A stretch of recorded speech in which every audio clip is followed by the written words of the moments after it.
You're listening to the Miracles in Meat podcast. I'm Shane Thibodaux, a fourth-generation butcher at one of the oldest meat markets in the world. My great-grandfather started this business by slaughtering one cow or pig at a time and selling the cuts door-to-door on horse and buggy. Today, our products are enjoyed across the globe. I will attempt to give you some insight as to how we got here and explore the challenges we've had along the way. At Bourgeois, our mission is to preserve our heritage generation after generation through legendary Cajun flavors and the development of relationships, not customers. Since 1891, Bourgeois has maintained age-old culinary traditions that fuel the South Louisiana lifestyle. Over the past 133 years, our Cajun products have gained global recognition, and for tens of thousands of folks around the world, the Bourgeois Cajun Lady logo is a symbol of home. Today, the fourth-generation butchers sit at the 9-foot maple block with loyal customers to discuss the adventures, skills, and passions that guide each of their legacies. These conversations will become priceless resources for future generations of any industry. This is our way of maintaining the spirit, purpose, and traditions of our lost arts in a world of change. 133 years, 4 generations. We're just getting started.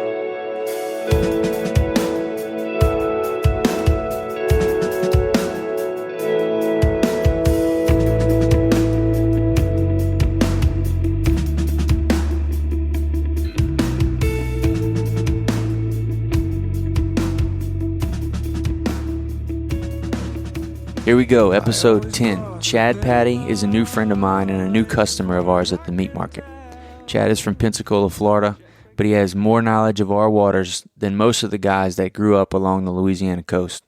Perhaps that's because he spends most of his time where the fish actually are, underneath the water. Chad doesn't sit around in a boat with a line hanging down, hoping and wishing for a bite.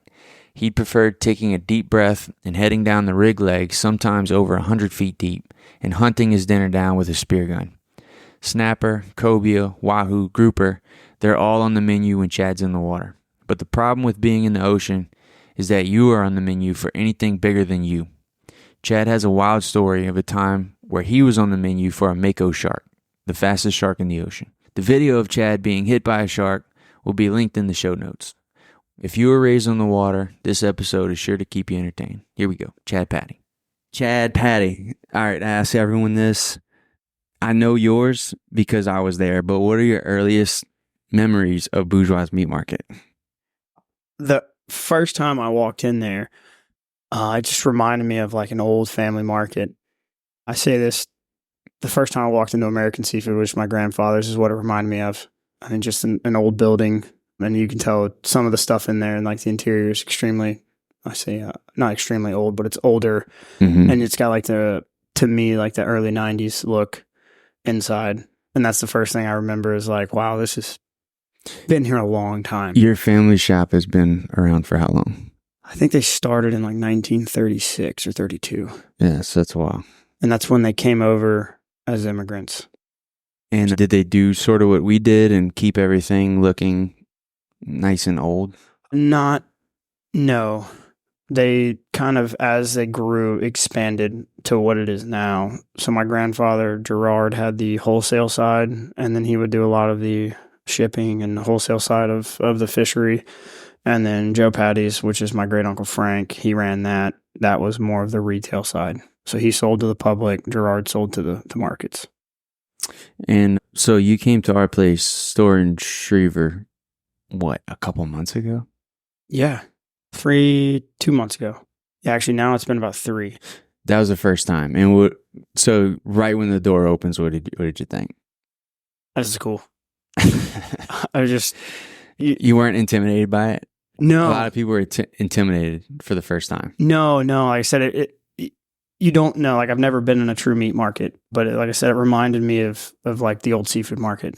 Mm-hmm. And you've got, your front counter section, and then similarly behind that you have your like almost like your customer processing, like your immediate processing, like, hey, I want this steak or what have you, and then you pull out the cuts of meat and you cut it. Same thing, like I want 20 pounds of mullet cleaned, or I want these fish cleaned, and you can see the guy cleaning it. You can't see exactly what he's doing, but you can see his head and everything, him scaling the fish however you want them processed.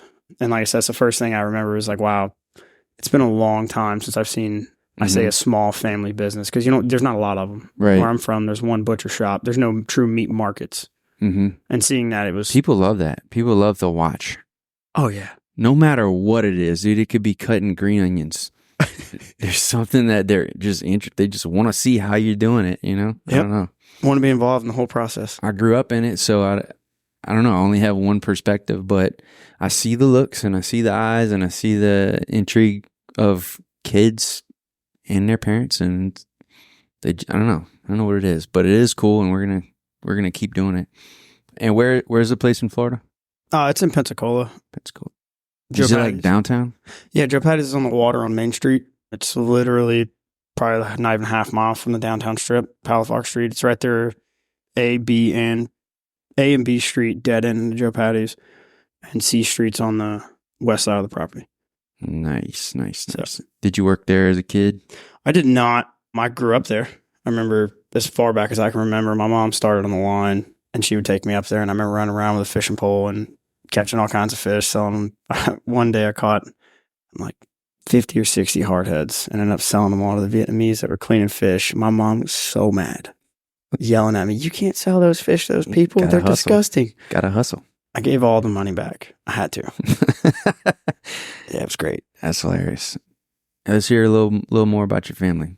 I came over as immigrants in the 1930s, and then they started a seafood market right there selling fish out of the back of the house. And then the house used to face the water. They sold it out of the back, I believe. Never saw the house, but they have pictures of it. They used to sell it out of the back of the house that faced the road. And then eventually they just started dabbling and more, and the seafood market started growing, and they kind of turned it into the I say empire it is now. At one point, we were like the second largest seafood market in the nation. And then grandfather did the wholesale side. My mom did a seafood market in Pace, Florida, just like 40 minutes up the road. And then she ran Joe Patti's for a while. And like I said, still there today since 1932 or 6. I think it's 36. Wow. So they do wholesale still? No, not anymore. Ivan took out American Seafood, and then it wasn't worth rebuilding all the permits and dealing with everything. It just wasn't. And now it's just a building. Not even a building. It's just a square concrete. Yeah. So the retail, the meat shop is still open. Oh, yeah. Yeah, now they have like a deli, which is we're the first real company to get Boar's Head meats in Pensacola. We had Boar's Head meats. We got a wine shop now. And then my mom actually opened the wine shop when she ran it. And then, it's all fresh fish. They do like steamed crawfish. They had a sushi bar. I don't think they do anymore. COVID kind of hurt a lot of that. Mm-hmm. So it's hard to find good work. Oysters? Oh, yeah. Ton of oysters. Yeah. Basically, anything you get, any seafood you want, they can get. Mm-hmm. I mean, think of like any type of shrimp, any type of fish. And we import like Chilean sea bass, stuff like that too, that you see at like Bonefish Grill or a lot of these high-end restaurants. We import all that. A lot of 90% of our fish fillets, like our snapper and stuff, is caught and then filleted. We get it whole gutted on ice, and then we end up knocking the hide off of it and putting it on the counter. Did it get into any dry aging? No, they still. We talked about it. Yeah, they still. There's a misconception with fish, and they still do it the wrong way. But we're not going to bash them too much. And what'd you get the first time you came over to the market? For you guys, it was jerky for a trip later on, and then I got 2 steaks and 2 veal cuts. You've had veal before. Yes, I worked at an Italian restaurant, and we had veal, but it wasn't that kind of veal.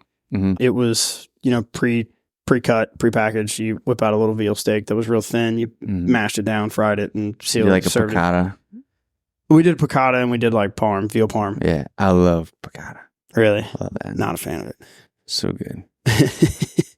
But no, as far as like actually having a veal steak or like the veal cut you gave me, that was the first time I cooked it like a steak. Mm-hmm. It was delicious. Same thing with the steak I got from you reminded me of like a grass-fed, like I get grass-fed, grain-finished beef back home, and that's what it reminded me of. Mm-hmm. I mean, it's delicious meat. It's different. I guess it's an acquired taste. I just don't see how anyone could not like it, though. No, I just saying.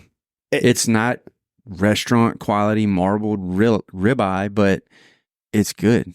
Yeah, to me, like that restaurant quality marbled ribeye just tastes fake. Sure. Now, like, because like it's not a gamey taste. I compare it to a gamey taste. That's the word I use too. I say the same thing, but I explain it like if anyone's ever had elk or bison, you know, which who's going to turn their nose up at? No one. Yeah. You know, people are going to pay sometimes double if the word bison's on it. But man, it's the same thing. No, it really is. Like it's got a different flavor. I didn't realize it either till I got it and was like, the first time I had it, I was like, it tastes different. Yeah. And then like third bite in, you're like, yeah, I like this. And for a third of the price, yeah, it's kind of hard to beat. No, yeah, you can't beat it. We have a few friends that are pretty regular, and they come by and they get some of the same stuff. Like one guy will get the sirloin. He'll just get them like 3/4 of an inch thick and just sear them like ribeyes, and good bang for your buck. Oh yeah, you know, for That's sure. What I remember the first time looking at a cut sheet that I got, and I was like, I have no idea what any of this is. I had to Google it. I did. I had to like, what part of the cows is coming off of? Yeah. And I was like, I have no idea. So I just really just put stuff down. I was like, you know, I like the eye of round. Like I've got those steaks from Walmart. I was like, I'll take that. I'll take those in, 1-inch steaks, which way too big, way too thick. And then like sirloin, do you want top? Because you got top sirloin, right? And then was it top? There's 3 sirloins, isn't there? Dude, the way we butcher our stuff is a lot different than everywhere else in the world because we use different cuts, I guess, for different reasons. So if you go look at, if you go watch like Bearded Butchers or something on YouTube, the way they're pulling everything off may be a bit different than the way we pull it off. Maybe because people don't buy the same cuts around here. So like when we are talking about a sirloin, we're really talking about a chop, like a steak cut across the bone. Okay. In a bone-in sirloin. That's the only way we mess with sirloin. And it does not look like what you'd order at a restaurant if you order a sirloin. So it trips people out a bit. And the same thing with the roast, like for our round roast or a round steak, we're cutting a round roast or a round steak across the bone, which is different than most places. They peel between the membranes, and they're taking off individual muscles, so they have just the top round, they have just the bottom round. And most of our customers, they want the whole round on the saw, and they want cut perpendicular to the bone, straight across. So on your steak, you're getting all of the individual muscles. Okay. Yeah. That's just the way it is around here. Seldom will anyone want anything different. And it's just cultural thing to this area, But I think it kind of, maybe it makes us special. I don't feel special about it, but it makes us special that like we might be the only place serving veal round steaks. I don't know where else you can get that. I've never even heard of it. Yeah. People, for Christmas, there's a dish called like a bouchelloni. Okay. Which is like you take that round steak, cut it really thin. They stuff it with all kind of good stuff, Italian seasoning, stuff like that. Maybe Italian sausage, some marinara, some tomato sauce, and roll it up. Okay. Yep. And then they'll like sear it, roast it, and then cut it into like little pinwheels. And kind of serve it like delicious. that. Yeah. That's popular during Christmas, but that's what we use. A piece of veal, just a round off of a calf cut straight across the bone. It's not that very special. No, I mean it definitely is. If I've never heard of it, I'm not saying I know a lot about beef or anything, but I mean I don't know of a lot of places. Like I said, Pensacola's got one that I know of true butcher shop, but it's not like you guys where like you can whip out a quarter of a cow and throw it on a bandsaw. You know what I mean? Trim it up, and then hey, here's your steak fresh off the bone. Like the ones that you go to the butcher shop. All the meat's laid out like a supermarket. You can see them behind the glass processing stuff, or like they may have a hanging cow, but you're not walking up to the counter and going, hey, can I get, A, B, and C? And then they're going to pull out a piece of a cow and start cutting it. So, yeah, I mean, so you guys are definitely pretty unique in that aspect for sure. I like that. I like to hear that. Oh, yeah. It's hard to know, It's hard to see what other people are thinking or wanting. And I don't know. We're just giving what we think needs to be kept given, Yeah, I mean, if it's working, don't fix it. Yeah. All right. So here's the question. You're going to get a lot.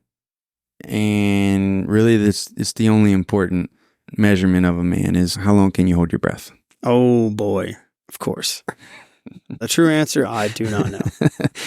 All right. So we're going to get into the diving stuff. And all right, it's going to be tricky because there's lots of lingo, I'm sure, and there's jargon and there's stuff, and most people listening won't know what any of that is. Hopefully we can reach some divers and they can enjoy this too. But maybe, I don't know, I'm thinking about like my friends and family who have all the questions in the world. We have to try to keep it on their level. Okay. All right. And it's going to be very hard. It's going to be very hard for you. We'll go back to the level 1 class. Yes. So, I don't know. Let's just go. Just start talking about, dude, breath holding. And whenever I say that I spearfish or dive, obviously that's one of the first questions is, how long can you hold your breath? Or, you must be able to hold your breath for a really long time. Yes. The number one question, the number one assumption is when you say you spearfish is scuba. Okay. That is the number one. And what are we talking about here? Freediving. Freediving. Like holding your breath, going down, and sticking a fish. So I didn't hear about the term freediving until I was like 33. How old are you now? 34. All right. Right. So yes, I knew what scuba was, and I guess I knew what spearfishing was, though I didn't. I don't know. I never gave it any thought because I didn't think it was possible, right? Yeah. I didn't think it was something attainable here. But, okay, so scuba is you putting on a big tank and you are putting on some floppy fins and you falling backwards out the boat. Yep. And you're going down and, I don't know, there's rules and there's things and... dive tables. There's a lot that can go wrong. Scuba's a lot more complex, right? But why do people assume that the freediving is more complex, or like it's less of a big like? I think the assumption is that if it's your first time or you're a beginner, you need to do scuba. Yeah, see, that's a complete misnomer. I think it's because Martin Stepanek, I think, talks about it, and we briefly touch on it in the classes that, scuba took over in like the 60s, 50s, 60s, even in the 70s, because it was just more convenient, right? You tell me I don't have to do any physical, training, not even training. I can basically throw on a tank on my back with a regulator with very minimal gear back then, you know what I mean? And get after it versus freediving. I've got to hold my breath and, work on myself to get, I got to basically hold my breath, swim down. My time underwater is very limited due to the constraints of holding your breath versus like scuba. Again, throwing a tank on, you've got a mask, a regulator, and a tank, and this thing on your back, which, scuba diving's gotten a lot more complicated where you have, your second stage, your not second stage, but your second regulator, your main regulator, BC, dive computers, all these other things. When there wasn't all of that, years ago, it was a lot simpler. And then again, as Americans, we got more lazy, and the world in general got a lot lazier, as it kind of progressed, and then it turned into scuba just happened to be easier. Mm-hmm. So, I mean, just I'm trying to think, the mindset was scuba was easier because you're just basically throwing a tank on, going down there and breathing and just kind of looky-looing and stuff. And now freediving is a lot more working and involved, stuff like that. So, and freediving, I don't know, you don't really need anything, right? Truly at the essentials, you don't need anything. No, I mean, if you look at these... You don't need fins. You don't need a snorkel. You don't need it. You don't need a mask. You don't need a mask. Look at the record holders, what is it? Not free immersion, but the no fins, constant weight. Mm-hmm. Some of them go down with like saline solution and goggles. So technically it's not a mask. Or some of them go down with no mask and they just hands free. They got a nose clip and a line. And how deep can you go free diving? Not you, but as free diving as a... I think the record right now is 131 meters, so like 430 some feet. And that's insane. Yeah. Right. That's insane to think about. Yeah. Oh, yeah. Because what does everyone think about? They think about, 10 years ago, they tried to swim to the bottom of a 10-foot pool and their ears hurt. Yeah. Oh, yeah. that's everyone's experience with it, right? So they just think it's impossible to go any deeper than that. But I learned that that's not true. No, it's definitely there's like with anything, there's technique and practice, or I say mostly just technique and knowledge, because a lot of people, one of the best sayings, you don't know what you don't know. That's good. There's a lot of things you don't know about diving, right? No, yeah, you don't know what you don't know, and that's like probably the number one question is how do you ears not rupture, right? Or like how do you not? What's the answer? Equalize. All and right. They look at me crazy like so. Obviously, we tell you guys in this class, you probably heard it. You're not going to beat them with the pressure of Mother Ocean. You got this little bitty membrane, but yeah, you basically equalize the pressure from the inside of your ear to the same pressure as the outside. And how do you do this? There's 3 different techniques. You've got, Frenzel, which is using your tongue as a gas piston, putting it, using your tongue as a gas piston to put air up through your station tubes into your ears, into your inner ear. And then you've got Valsalva, which is using your lungs.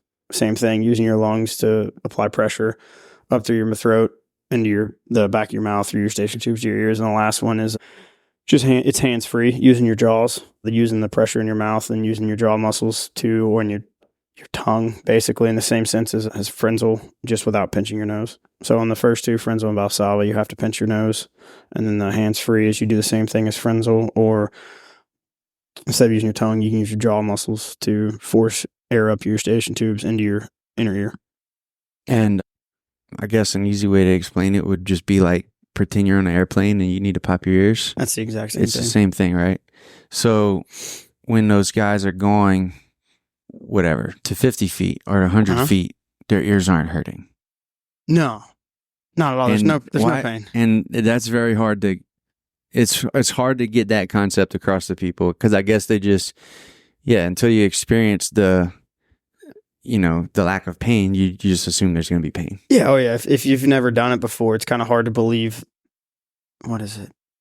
Until you've experienced, it's hard to, I say, understand until you've done it. I think it's the best thing. I'm poor choice of words, but until you've experienced it, you don't know what to expect. So if all you've ever experienced is pain, you don't know how there could be anything other. And where is that? What is the depth in which that pressure will happen in your ears? Sometimes depends on your tolerance, but I mean, most of the time within the first 5-7 feet. Okay, so most people should be able to find a pool and go test this theory, and they should be able to go pinch their nose, pop their ears, and go sit at the bottom of a pool. Oh, 100%. And I guess that's what I want everyone to try. And once they try it, then they know, hey, now you can go deeper. Oh yeah. From now on, now you can just go deeper now. Oh yeah. And that was a big that was a big overcoming for me, because I was the same way. I only went to whatever depth the pool allowed. Yeah. And I definitely remember being at the bottom of a pool as a kid, and I'm not at the pain part, but something's happening that I don't like. Yeah. And there was never anyone to tell me, hey, you just have to pop your ears. Yeah. So that's the first magical moment of learning how to freedive, or learning anything about freediving. Oh yeah, that's seeing the you always get the few students a year that are looking at you like you're crazy. I don't know, say they're in the class just to prove you wrong, or they're in the class to I've had 2 students like this that that you can tell they've got not a hidden agenda, but a doubt. You know what I mean? Like this dude's crazy kind of thing. And the first time you get them in the pool, our pool's 13 foot that we teach in, and you tell them to go down, or even before that, when you get them in the class, you're running them through equalization techniques, and you're telling them, hey, it's, you move your jaw a specific way, or use your tongue as a piston, and you should hear like a clicking noise with your mouth open, what have you, stuff we do in class. I think you experienced it. Do you remember that part of the class? Mm-hmm. So the first time when they, you can see the light bulb of the person, like you're saying, that's their ears have always hurt. And you feel, did you hear the click in your ear? Did you feel it? And they're like, yes. I'm like, that's what you're looking for at depth. And then you're going to do it early and often before you feel pressure. And I don't know, that's probably the hardest thing for people, is the early and often before you feel pressure. Cause I got a solid 5 or 6 dive buddies that called me, bro, my ears don't hurt now. I'm like, what do you mean? I'm like, dude, I could never dive more than 2 days. And I'm like, what do you mean? He goes, I watched a video and the guy was like, yeah, you need to equalize, basically reiterated what we had taught them. Yeah. And then they're like, it just had to click because I guess somebody else told them. And I'm like, yeah, you don't remember us telling you this, even into level 2? Like, what are you talking about? It took you watching a YouTube video to... There's something about that. So me and you had talked about this, but, I've had a long jiu-jitsu journey, and it's the same thing. I know I've done it. I know I've done it to Scotty where, like, he said something from day one. I never truly listened to him, never truly understood what he was saying. And then, you go find, the guy you like on YouTube that says it. And then, like, now you want to share it to him and be like, hey, look, you should have just said it like this. Because now I understand. Oh, dude, it makes you want to slap him. Like, what? I don't know. You need to be patient to be an instructor of anything, right? Yeah. Oh, yeah. Yeah. So yeah, I met Chad through a freediving level 1 course taught at Benthic Ocean Sports in Destin. Yep. And my wife and I, Brittany, we just kind of took this like a little vacation and just used it as a little, I don't know, it was like a little couple retreat for us. And we were just getting into a new, interesting hobby of sorts. We love the water, we love fishing, and we love swimming, we love snorkeling, looking at things, exploring. And it was recommended to us if we wanted to do any of that stuff in the Gulf or on our own, that we need to do a course first to go over all of the, really just to be safe, to be able to do it safely, because it is very dangerous. And who recommended that to you? Man, it was actually a handful of guys, probably guys through Facebook and stuff that I was messaging. Like Spearfishing or Nathan Lancaster? Yep. Nice. All right, yeah, I know him. Nathan was one guy that mentioned it, and then, all guys who speared. Maybe a couple other guys. I didn't really know anyone here at the time. Okay. I didn't know, it was a different world. It was weird getting into it and learning about it and seeing who's around here, and okay, if you want to do this, how to go do it. You know, there's not a lot of information out there at all. No, this is a very new area, I guess. Maybe not new, but you need to be tight with someone to know anything about it, right? Very niche community, or niche community for sure. You've got guys like Ronnie that have been doing it for a very, very long time. No one told me about Ronnie. No, right? Like, no one told me about him. Had I known about that, in high school, I would have been interested. But yeah, the knowledge just isn't widely shared. No. And I guess for a good reason, because you do want to make sure everyone out there is going to take a course. They're going to do it safely. I always, like the course thing, I always tell people, like, how much is your buddy's life worth, or how much is your life worth? And one of the analogies we use is, like, I get back to that is like, if I came up to you, Shane, and I was like, hey man, let's go skydiving, what would your first response be? Let's go skydiving. Who's going to take us? Where are we doing this? Oh, we're going to get in a plane, and I mean, we're going to go to this facility, and you're going to go skydiving. You've done it before? Have I done it before? No. You know the guy? I know the guy, yeah. But I watched a couple of videos and packed a parachute. I don't know, man. You sure? I would like to. I watched all the videos on how to pack a parachute, and I went and got one, and I packed it. Do you trust me? Right. No, I'd want that guy to pack our parachutes. I got you. For okay. Sure. And that's kind of one of the analogies we use is like, hey, your buddy says, hey, let's go freediving, or hey, let's go do this. And they watched a couple safety videos, and it's like, okay, what happens when you black out at 60 feet or you black out at 15 feet and you're overweighted? You're not coming home. Mm-hmm. I mean, in all reality, like if your buddy's not there and don't know what to do, you have a good chance of not coming home. And it's the same thing with like skydiving. If I jump out of that plane, that parachute don't open, you're not going home. Right. That's one of the analogies like Joe uses, and I've picked up on, and it makes total sense. Like once you start descending below the surface of the water, it's just like jumping out of that plane. If you don't know if your buddy on the surface doesn't know what you're doing, or the guy that packed your parachute doesn't know what he's doing, there's now an inherent risk in there that you don't need to take. That it can be completely avoided. You know what I mean? It's now it's like $400 and something for a class. It's a day and a half or 2 days. And there's not a whole lot of situations that you're going to get yourself in as far as the freediving aspect of it that your class hasn't taught you how to handle or get yourself out of. Like the mitigation techniques and stuff like that. It can be handled like 99.9% of all situations you're going to get yourself in. We've either taught you how to handle it or how to do it safely, or even like kind of think about the process of how to doing it. Because one of the benefits of Benthic is we're not a freediving shop, we're a spearfishing shop. So we tell everybody like we're not the deepest divers, we're not the best divers, but we do a lot of spearfishing in a lot of different areas, and there's ways to do it. And between like Mike, Joe, myself, I mean, there's a ton of knowledge in there. Joe's spearfished across the world. I've spearfished all over the Gulf of Mexico, dabbled on the East Coast. I mean, there's not a lot of situations, you know, that we haven't seen and that we haven't, like, if people ask us, hey, we're going here, we're going there. Well, how do you feel about this situation? There's not a lot of situations that we haven't been into ourselves and been like, hey, this is one way that we do it to make it safely or to mitigate, you know, the chance of a blackout or to not lose your buddy. Like, just some of the ways we can do it. We've done it and we haven't lost anybody, thankfully. Yeah. Man, it was just really good training. I told a buddy of mine, it's worth it just as in call it an excursion. If you plan on never doing it again, it really is truly worth $400 to go do an experience and then never do it again and just have that in your pocket, you know? I mean, look at how much a snorkel excursion is going to cost. Right? Yeah. Yeah. Or go rent a jet ski for 30 minutes. Yeah. You know, like we're going to take you in a boat. We're going to throw you in the Gulf. You're going to have an instructor that's going to dive with you. You may or may not see fish, but I'm saying that you're learning a new skill that you can apply in a lot of aspects in life, like just swimming or breathing techniques, what have you. I mean, and again, how you're on a boat for 4 hours. I don't care where you're at in Destin. You rent a boat for 4 hours. You pay for a boat for 4 hours. It's over $400. Sure. You know what I mean? And so, I mean, either way, even if you look at like that, you're saying excursion, like and it's not going to be a contender.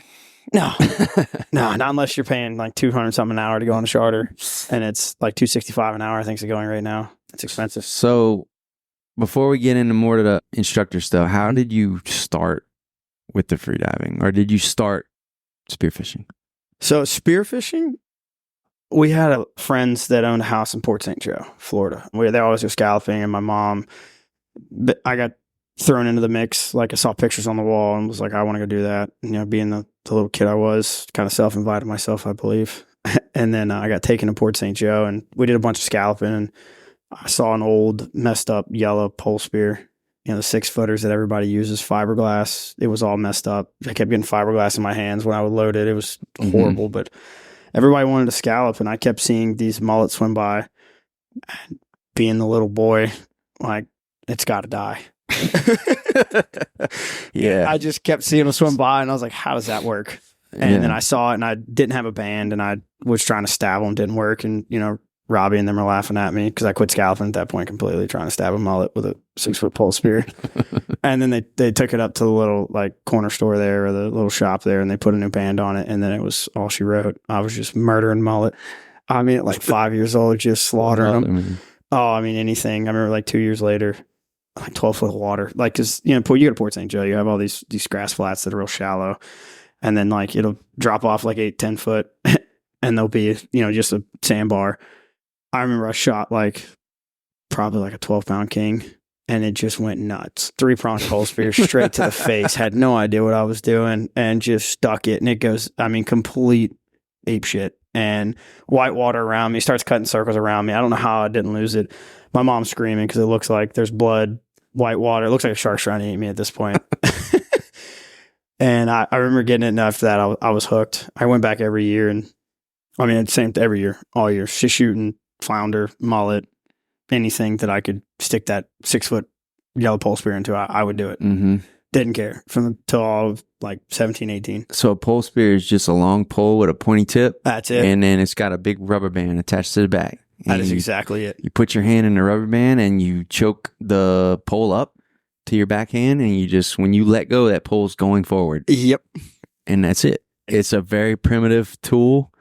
Doesn't take any throwing or nope. Yep. You just eyeball it, Let and her you fly. just send it. Just let her fly.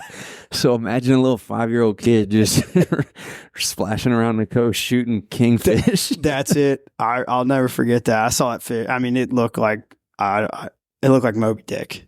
You're shooting like a 2-pound mullet to this, 40-something inch king comes by, and you're just like, what is that? So you were ruined at 5 years old, because most 5-year-olds are catching hardheads and perch, and you had already shot a kingfish with a pole spear. Yeah, I think I was like 7 or 8 at the time. Yeah, but someone should have been supervising you. Oh, you just throw the kids out on the flat and go, and then everybody's grabbing scallops, and here goes the village idiot swimming out in the deeper water, getting yelled at all the time. I mean, the same Robbie and Tara. God, I love those people. They were my neighbors, and I was not the brightest kid. Like, run around by myself. I caught all kinds of snakes, anything, and they knew me as that. Like, I got lost in the woods a couple times. Had to call people to come find me. Just walking by myself, I'm gone. And then same thing, like when it came to Port St. Joe, I didn't care. Just, I'm gone. Hit the water and go. And then how long was it until you started wanting to go deeper? I was in the Navy, and my buddy called me, and he said he was getting scuba certified. I said, that sounds cool. Let's do it. That's what all the Navy guys do, huh? Yeah. They all go to like Guam and just get scuba certified. I was in Jacksonville, and my buddy from Pensacola called me and was like, dude, I'm getting scuba certified. I was like, sure. I'll come home and do it. And I remember getting the certification, and I watched the French guy do the fall in the blue hole. Have you seen that video? Mm-mm. He basically runs down the bank, not the bank, but he's under the water, and he's kind of like walking down the water, and he stands and does like the flying cross stands like, across on the edge of the blue hole, and then falls into it. Just go. Yeah. Just drops. And I remember watching that, and being a competitive swimmer, I was like, I can do that. So you swam in high school? I did. And I was like, I can do that. If I can pretty much sprint, 100 almost, I can do it for sure, sprint a 75. I'm like watching the video, and I'm like, he's not 75 meters deep. In my mind, I'm like, he's not. I think I can do that. Like, I'm in good enough shape now. Like, I think I can hold my breath and do that. Like, that's ingenious. Went out, bought some freediving blades, and just started, buying stuff. Had no idea what freediving was. I had thought I for sure was me and this dude were the only 2 guys in the world doing it. Where'd you get your stuff from? I bought my first set of fins from Dive Pros in Pensacola. Saw a set of the long blades. They only had one. I bought them. And you just walked out of there looking like an idiot, and everyone's passing. They're like, what are these long fins you have? They were like, look, they were telling everything to get me out to not sell them to me. And I'm like, I want them. The GAR 3000s, I want them. I got to have them. Didn't know what Amazon was. Didn't know what YouTube was. I saw that video on not even Facebook. May have been Facebook. I saw a video on something, but I specifically remember, like, I'd never YouTubed anything. I always thought YouTube was YouTube. I swear. And then I realized it was like, obviously YOU. And I was like, I feel like an idiot. And I, again, just picked it up and started going. I've never had a problem with equalization, like as a swimmer and everything. It just kind of, it clicked, I should say. So I just picked it up and went. And it was... and you got a gun and everything? Yeah, I bought a Cressy. First, it was like the JBL Magnums. Everybody does. And we were in Port St. Joe, this little corner store. Not corner store, just a little convenience store on the beach. Had like a little tackle shop next to it. And they had these little JBL Magnums. Mm-hmm. I mean, when I say, like, one was a mini, and it was no joke, like 15 inches long, handle, everything. Mm-hmm. Barrel, trigger mech, muzzle, 15 inches, like tiny. And I bought this thing thinking I was going to be the coolest kid in town. Me and my buddy did. And I remember, I still have the thing actually. And you couldn't penetrate a pinfish with it. It was bad. Single band, just terrible. And then I remember buying a Cressy something sub, single band, like 6mm shaft, tiny, with a reel. And I threw like just garden twine on it, thinking I was going to be this big shot, right? Like, this is, everybody's using reels, like, or you got to use a reel. Cause I remember, it's not going to be smart to drag up a fish from how deep I am. This is not going to be good now. I'm starting to dabble in some stuff. And that was like my first true gun, was like this Cressy. My buddy Tim King still has it, actually. I sold it to him for, I think, $100. He still uses that thing. He still loves it too. I'm like, I don't know how you find shafts or bands. I think it's got a high kill count, huh? Oh yeah, I call him like Tim the Destroyer because he kills and eats anything. Just, I mean, As he should. Yeah, I mean, he'll fry pogies. He don't care. Oh, hell yeah. He just does not care. This dude's awesome. I eat Jack Crevalle. Yeah. He's not on my level. No, I mean, yeah. I'm not going to eat that thing. All right, so you started kind of on your own. Yeah. Oh, yeah. And then you got some buddies involved? Not really. I got my one buddy involved, Bo. And then I realized there was a class for it. I called Benthic. They were sold out. And this was in, I think, Benthic's second year being open. And I called them. They were sold out. So I went to Florida Freedivers, booked a hotel in like West Palm, somewhere down there, and immediately, went down there, bought a Florida Freedivers top, and took the course. Same thing, gar blades, all that stuff, like just plastic blades, and took the course down there. Totally different diving down there because we drove out 4 or 5 miles and you're in 500 foot of water. And I was like, whoa, this is different. And then again, took the class, came back to Pensacola and, started on my own. Got involved with a couple scuba divers that were dabbling in freediving. Nobody was really certified but me. And then joined Agua Verdes and kind of was on from there. Realized there was an actual community of like military guys, Mike, Joe, these guys that were doing it. And I did it for, I think, 5 years, officially certified before I even, I did it for 5 years, probably about 5 years straight, 4 years straight before I went offshore and then kind of took a little break. So that's kind of the really, really brief overview of the. And then so when did you start instructing? 2022. We're in 24, 23. October or November of 21, I believe, or 22. Yeah, because last year I didn't teach a whole lot. So it was October 21. Going into November is when I got my official cert. Okay. And I remember I got my cert and had a class that next weekend. It's great. Nice. How'd you do? I don't know. Nerves? Oh my goodness. Nerves? Oh man, I was sweating. Isn't that bullets. cool? No, it's not cool. Yeah, that's cool. No, I drank way too much coffee on the way, so I literally had to stop and go, guys, I'm sorry. I pulled up the Yeti mug. I was like, I drank a 32-ounce Yeti Rambler full of coffee. I was like, I drank this whole thing. Give me a second. Had to recompose myself and finish the class. It was epic. So what's the common struggles you see with students? What's most commonly holding people back if they're not just breezing right through it? Not listening. Just not listening. Or they're listening, but they're just not applying. And don't you think it's because their anxiety is through the roof? Yes and no. Because you forget what that feels like because you haven't had that, to spike your anxiety, you need to be being towed by a wahoo across the surface. But think about the guy that's just an accountant and he goes to this course and and he's trying to listen to you and he's trying to apply himself, but it's just hard. It is. And you're telling him to relax and he's trying to and he thinks he is, but he's just not. No. Yeah, so that's happening? Probably the hardest part. I mean, it's throwing people in the water, telling them to do everything that they've never done before is definitely, I get it. It is definitely not relaxing. We're telling you to relax, and the one place it's not relaxing. No, it's not. No, it certainly is not. You got on all this new stuff. You've never worn a wetsuit, and you never had these 15-foot fins on your feet that are just hitting everything around you. And there's so much to hold together. Me and Joe talk about it. We throw a lot at you at once. Yeah. I mean, we throw literally a soggy shit sandwich out of you and try to make it taste good in a day. And then it's not our best analogy is we give you the cookbook, right? And then it's up to you to go practice it. So again, the class, going back to that, is we understand we throw a lot at you. That's why we're not demanding perfection. But at the same time, there becomes a point of it is a controlled environment. In my mind, I look at it, I guess the military kind of helps, is it is a controlled environment. At the end of the day in the class, what could happen to you as a student. And that's kind of what makes it hard for me to kind of, I say, adjust to the anxiety of students. Yeah.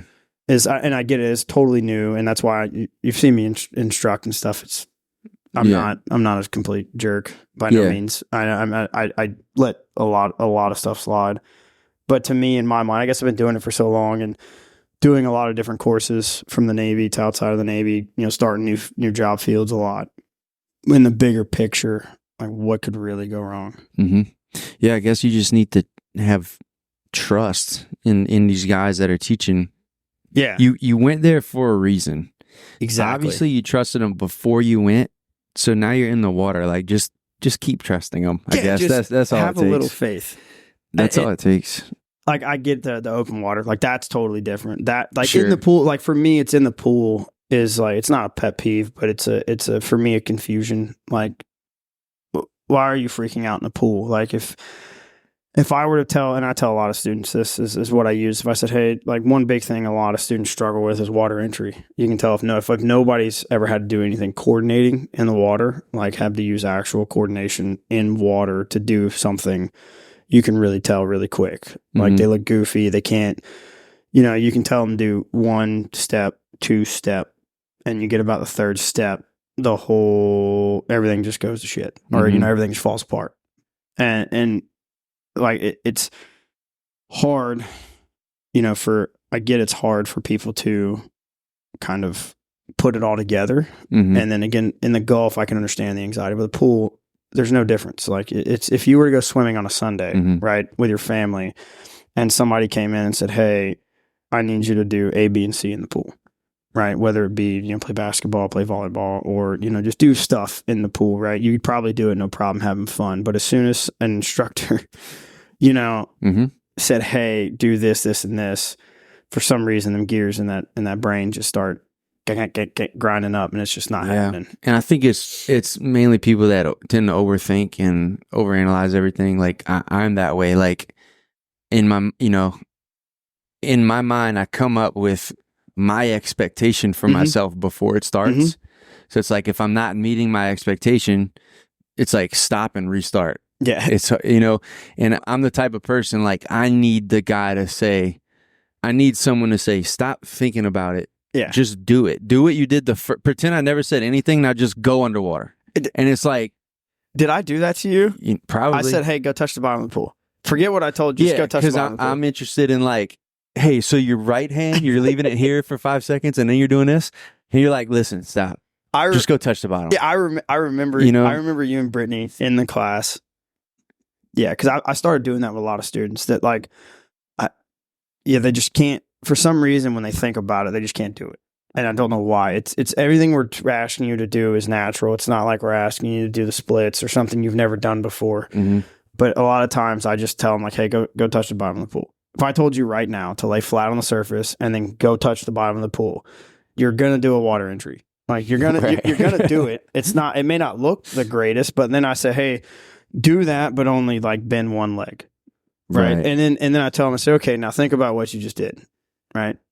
If I tell you to pre-equalize before you go, 9 times out of 10, you point your hands at the bottom because that's where you want to go. That's what we're telling you to do. Leave your hands at 90 degrees, right? You're going to immediately tuck your head and roll your body, right? And then you're going to stick one leg out of the water and sink, right? And then everybody does that. 9 times out of 10, people do that. They bend both legs. And we're like, hey, look, it's not wrong. We teach single leg because you're using half the energy. You're only moving one leg. The other leg's relaxed. So in freediving, energy consumption, just try it with one leg. And 9 times out of 10, they get it. And then I say, hey, okay, do a water entry for me. And then as soon as you say that, or you say, do, what I just told you to do, instead of going touching the bottom of the pool, it just falls apart. And it's one of those, to me, it's kind of comical. And I'm like, okay, you got it. Like, you got this. It's no big deal. Speaking of like relaxing and and anxiety and heart rate and all of that stuff, I found so I have a good intro to this through jiu-jitsu. You have to learn how to relax, and you learn that you don't know what you don't know about relaxing, right? Like you don't know what that means until it means this, and then you still don't know what it means until I understand that.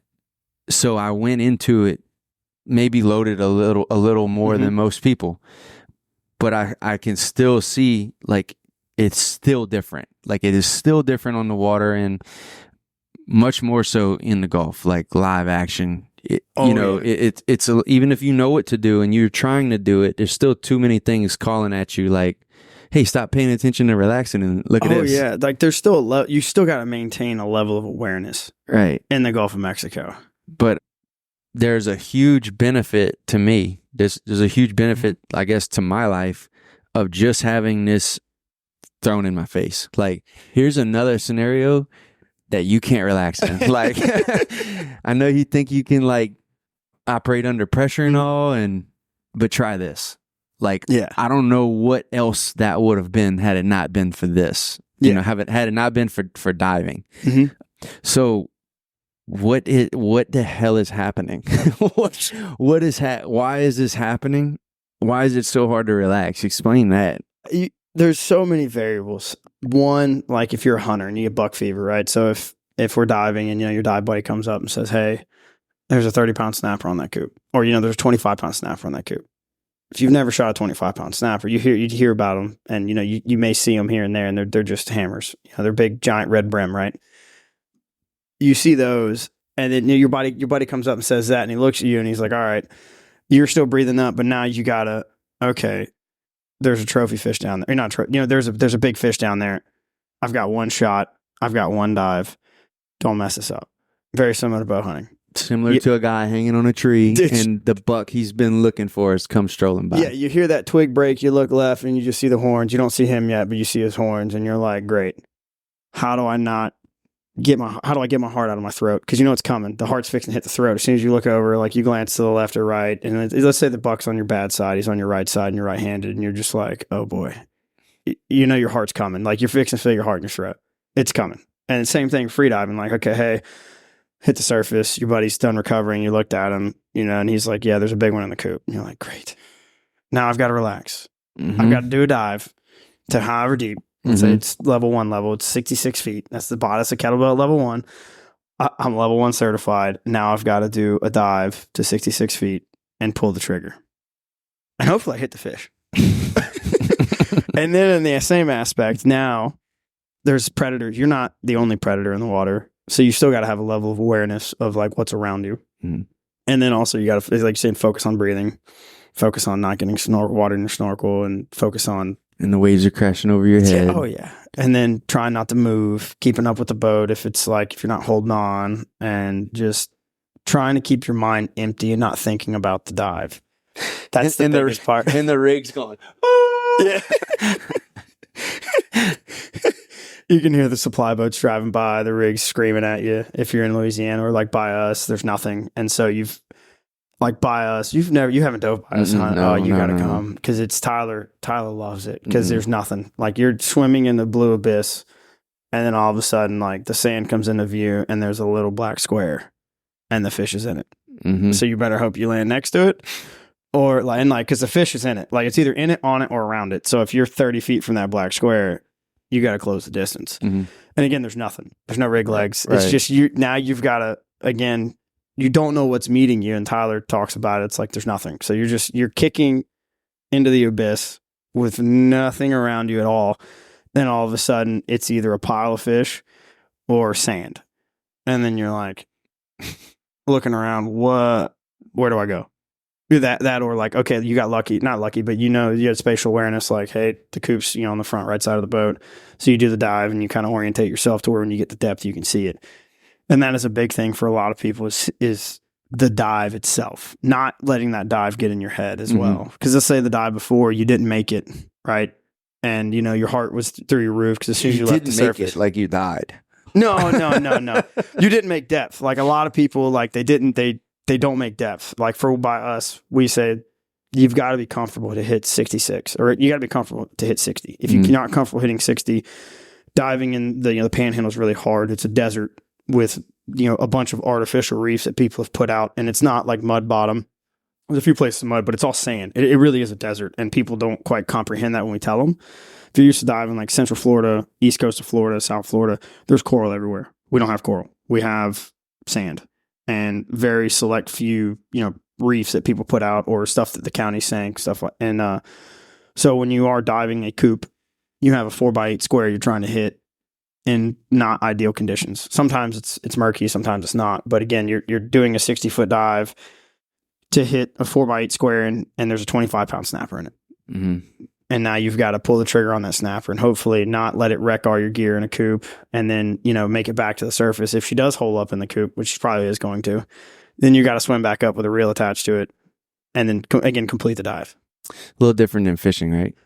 It's hard to get buck fever while fishing. It really is. Right? I think the only times like when you calf them, maybe. Maybe. I don't think I've ever gotten buck fever fishing. No. All right, let's talk a little bit about dive reflex and what that is and how it works. And so, is it real? do we believe in it? You talking to a doctor or are you talking to a diver? Diver. So dive reflex is real. I think the modern science is starting to, adapt to it. Because I know when I first started, I talked to a few doctors and they said it was all hokey pokey. Mm-hmm. And then talking to a dive doctor, he said if you want a really good PhD, a real low hanging fruit is the dive reflex and like the mammalian dive reflex or MDR.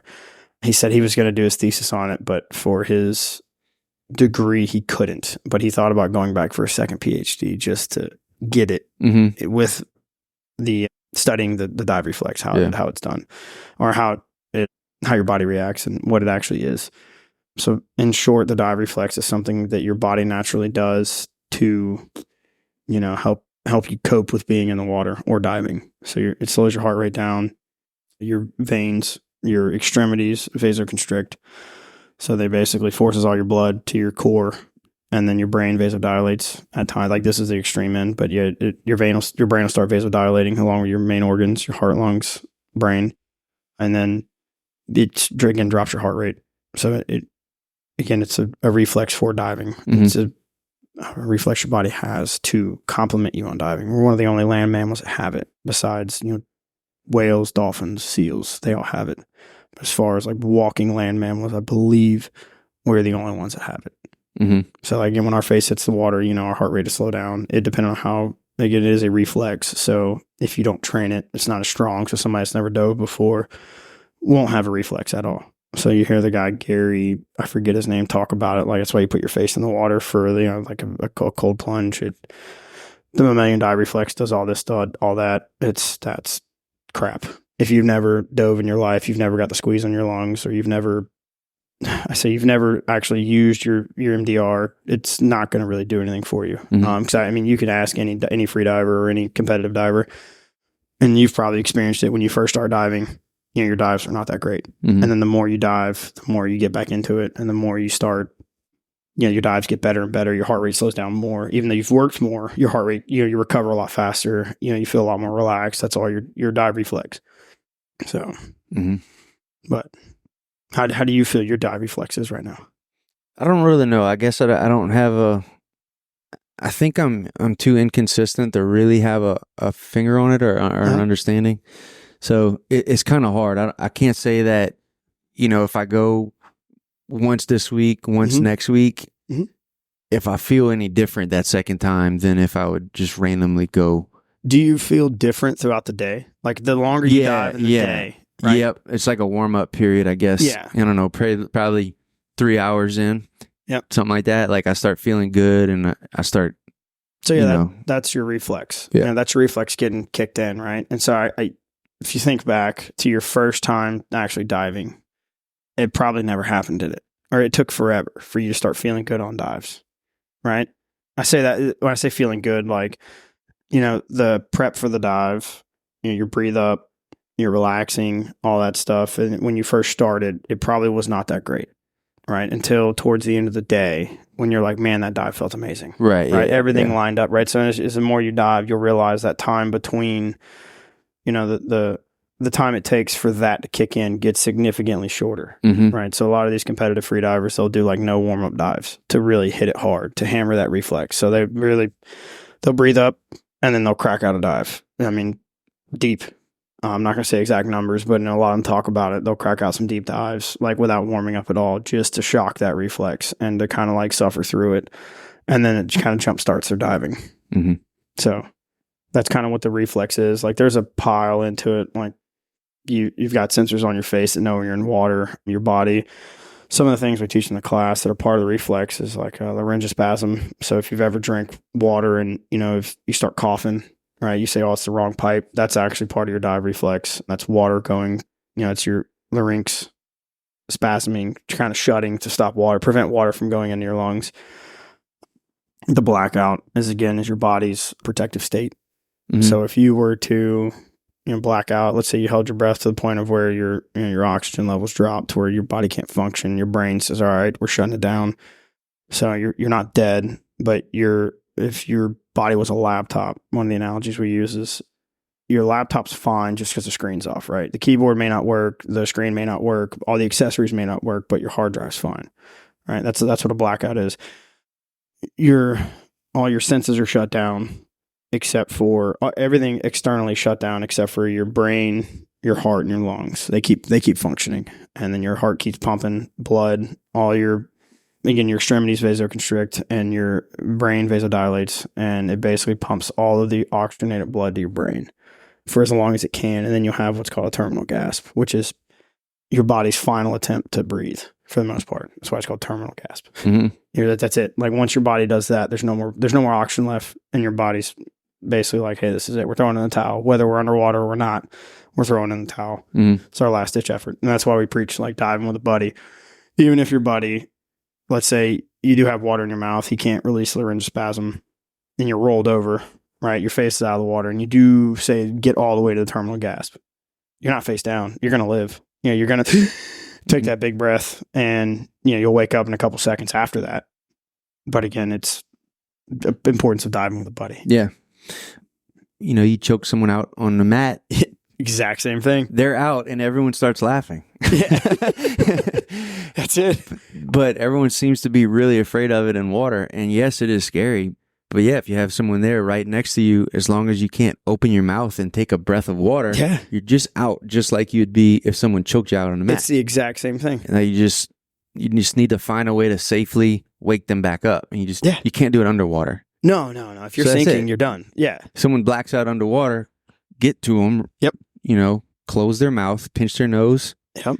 Bring them to the top. And make sure their next breath is above water. That's it. Just fucking lock them down and then hold them there until, when you hit the surface. Obviously, we teach you blow tap talk. We teach you the do-si-do, which is an efficient way to like drag somebody back to the boat or keep their airway out of the water. And then, blow tap talk. Remove the mask, blow in their face. Let those sensors that on your face that know when water's there, let them know it's there. And then you blow across their face to give them to apply positive pressure to the larynx, that way. And then, hey, they're going to wake up. The only difference is like when you choked out in jiu-jitsu, it's just an immediate, loss of oxygen to the brain. Or freediving is you just have a loss of oxygen throughout the entire body. So your entire oxygen stores are pretty much depleted. And versus like jiu-jitsu, the rest of your body still has oxygen. Yeah, I got you. And then freediving, there is none. There's some, but it's not enough to function, right? So your body understands that, hey, we got to shut it down to conserve oxygen, right? And then that's where your buddy comes in to kind of save the day. And obviously, if you black out or LMC, don't continue diving. So, yeah, if you get choked out on the mat, you're not going into hypoxia. No, because the count is still high. It's just not in your brain. Exactly. But in the water, it counts low. The count's low. Your total count is low. Yeah, your total blood oxygen level, or not partial pressure of oxygen. Your total like O2 saturation is down. Like there's no O2 in the bloodstream in your muscles anymore. Versus again, jiu-jitsu, when you get choked out, it's just that isolation of lack of O2 is just in the brain. And what I thought was really interesting is, all of it's interesting, but like even just something like the breathing techniques, they teach in a class like to enrich the oxygen count. And that's beneficial, not just in diving, but just in general. I remember coming back home and driving in my truck, and I'm literally breathing up, just driving around, like just trying to see, like, all right, does it calm me down? Does it do this? What do I feel like? And I did that for quite a while, and I still do it sometimes. And really, I think all that stuff's great. It drops your heart rate. Like that's the whole point of it, is to drop the heart rate and raise the O2 level in your blood. And then in your body, I should say, not say the blood. And the relaxing aspect of it, because if you inhale, every time you inhale, your heart rate will spike a little bit. Your heart will beat a little faster, right? Because it knows it's got oxygen. This isn't science, by the way. It's something that I've noticed. If you inhale, your heart rate will go up, and it's while you're exhaling, your heart rate will just slow down a little bit, right? Because there's no new oxygen. It's all old, right? So every time you inhale, you get the new. You exhale, it's old. You're off gassing CO2, and so if you can take a quick inhale, a slightly quicker inhale, and a long, prolonged exhale, relax, not using your lungs to hold it in, using your tongue as a valve to kind of constrict it. You can significantly drop your heart rate and relax overall, because the slower your heart beats, the more relaxed you are. Mm-hmm. Freediving we're called like endorphin junkies, because once your heart rate gets to a certain point, a slow enough point, I believe your body starts releasing endorphins to kind of compensate. Endorphins are your feel good chemicals. And so as you free dive and your heart rate slows down enough, your body starts slowly releasing the endorphins. And I remember the first dive where it was like that. I got that first, not endorphin rush, but I remember first good dive in my level 2 where it was green water, just sitting at the kettlebell for 66 feet, just relaxing and getting that, the slow release of endorphins. It's almost like the dive gets printed in your brain. It's interesting, to say the least. Mm-hmm. I mean, I could paint a picture of it, seeing the whale snot in the water, seeing the line, that white and blue line that Joe has. Sorry, it's a solid white line that Joe has. And then seeing the kettlebell. And then I had a Benthic suit at the time. I remember it, Carbonio, GFT fins. I was wearing those at the time instead of the all blacks.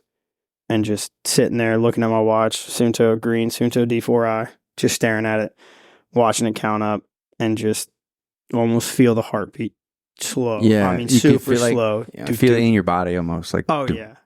It's just that's the endorphin rush. And it's not even, I say a rush, it's that release of endorphins just then. And it's just a perfect dive. It's one of those dives that'll be with me forever. Wasn't a super long dive by no means. I just started taking level 2. It was in my level 2 class. And I wasn't a deep diver, still not a deep diver by the free diving community. Mm-hmm. But that endorphin rush is something else. Or that release of endorphins is something else. Yeah. Doesn't it kind of make you want to just stay down there? Oh, yeah. So that's put a tank on and just... No. No, it makes you want to train and get better so you can stay longer. It does. It's constantly self-motivating. Every single time you go down is you got something you can work on next time. Oh, yeah. You know...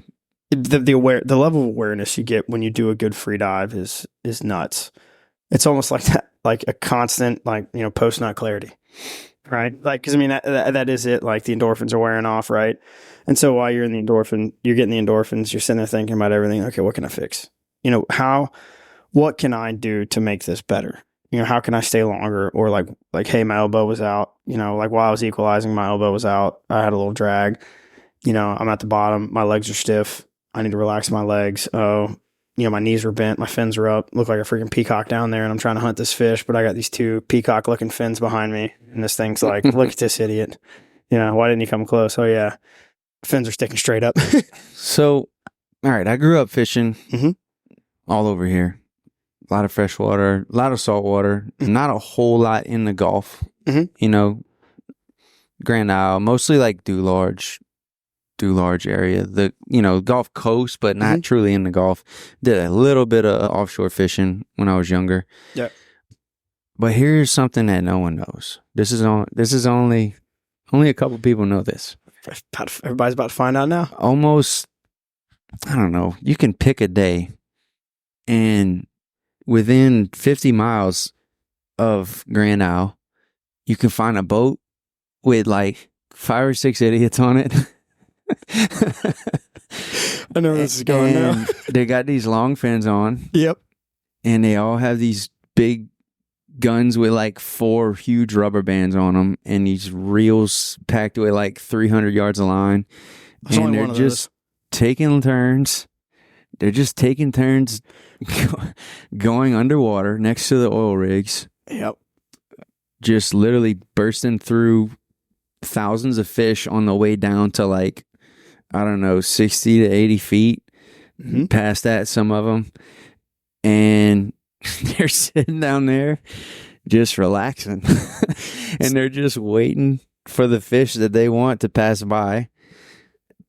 They're being as still as they can be, and they're extending the gun and shooting a fish, hopefully in the head.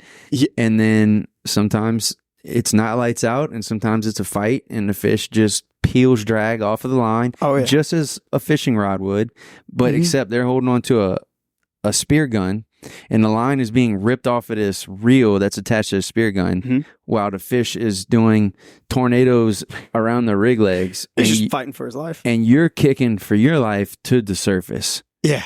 And you get to the surface, and sometimes you can pull the fish up. Sometimes another idiot has to go down there and wrangle it for you, or put a second arrow in it. This sounds like a hell of a weekend. But man, no one knows that. Do you know that? Yeah, not a lot of people No one knows that. It's all. I don't know if you've had it yet. Do you ever drive by somebody that's diving and go, "Who's that?" Have you ever had that yet? No. In Pensacola, there's a select few of us, and you ride by a boat and you see like a Yazbek suit, or you see suits, and you're like, you learn the boats, and you're like, oh, that's so and so. I have no idea who that is. Who is that? Let's go talk to him. Like, let's go see what. Like, where are you from? What are you doing? Who's your daddy? Yeah, no, like, what? Wait a minute. Like, that's one of my good friends, Tony. That's how I ran into him I'd say the first time. Like, I'd heard stories about this man forever, and then I saw him dive in a real public wreck with a buddy Bennett, and I saw the Pathfinder, and I was like, I don't know them, but they all got Yazbek suits on.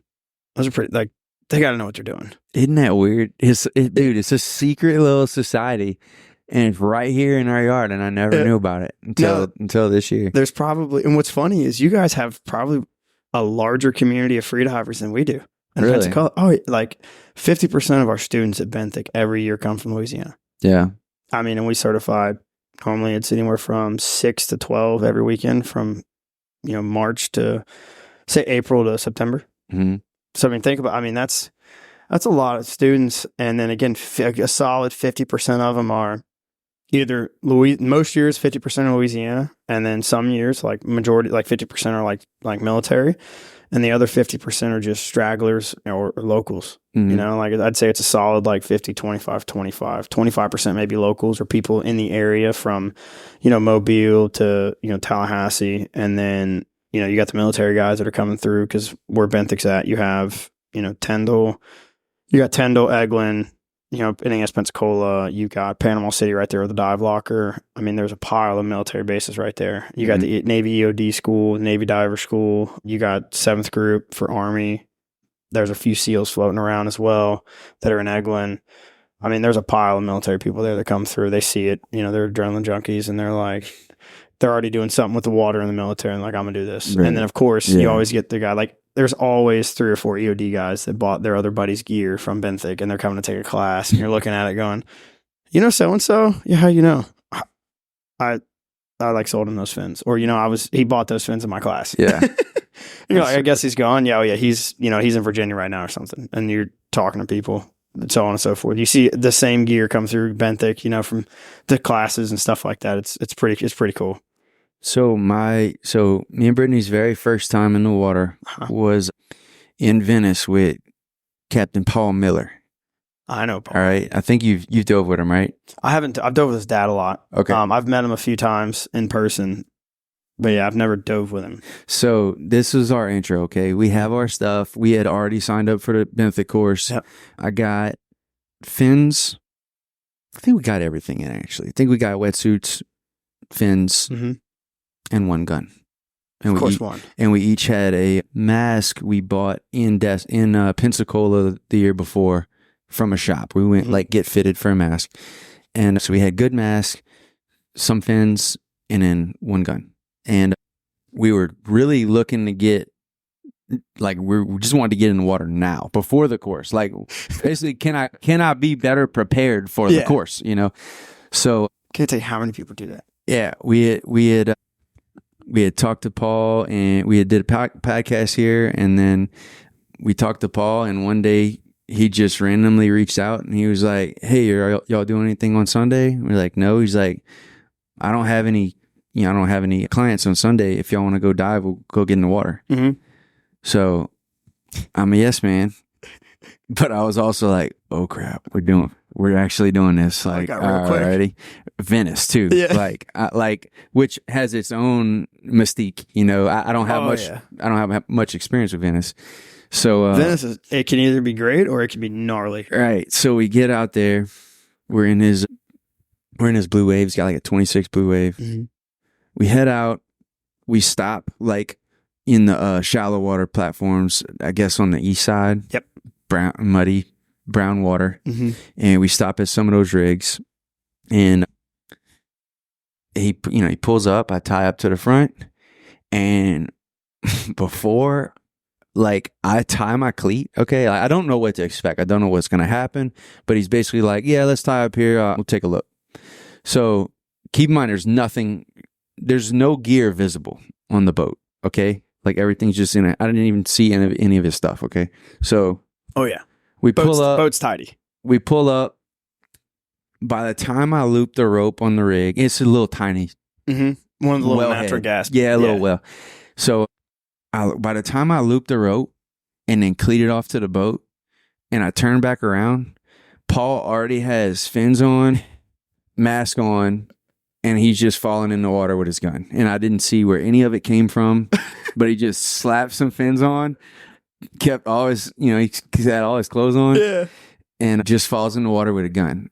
And I'm like, all right, like this is something different, buddy. So he kicks, and keep in mind, like you can only see what's out of the water. That's how brown the water is. Yeah. And he goes to the platform. And at this time, I'd already been watching YouTube videos, so I know about breathe ups and I know about duck dives and all this stuff. So I'm like, all right, I'm checking them out, right? So I'm watching him. I can hear him breathing up through the snorkel. I can hear it. Mm-hmm.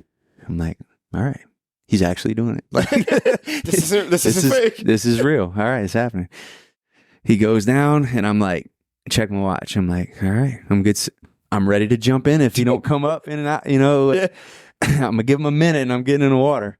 So he didn't tell us anything. He just got. I'm like me and Brittany are standing there. I'm like, do we need to be suiting up? Do I need to be ready to rescue him? I don't know what's happening right now.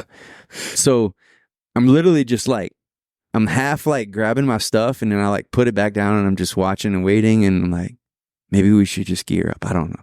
So he comes up, and I'm just looking at him, and he's like, there's some big ones. Puts his face back in the water, and that's it. Okay.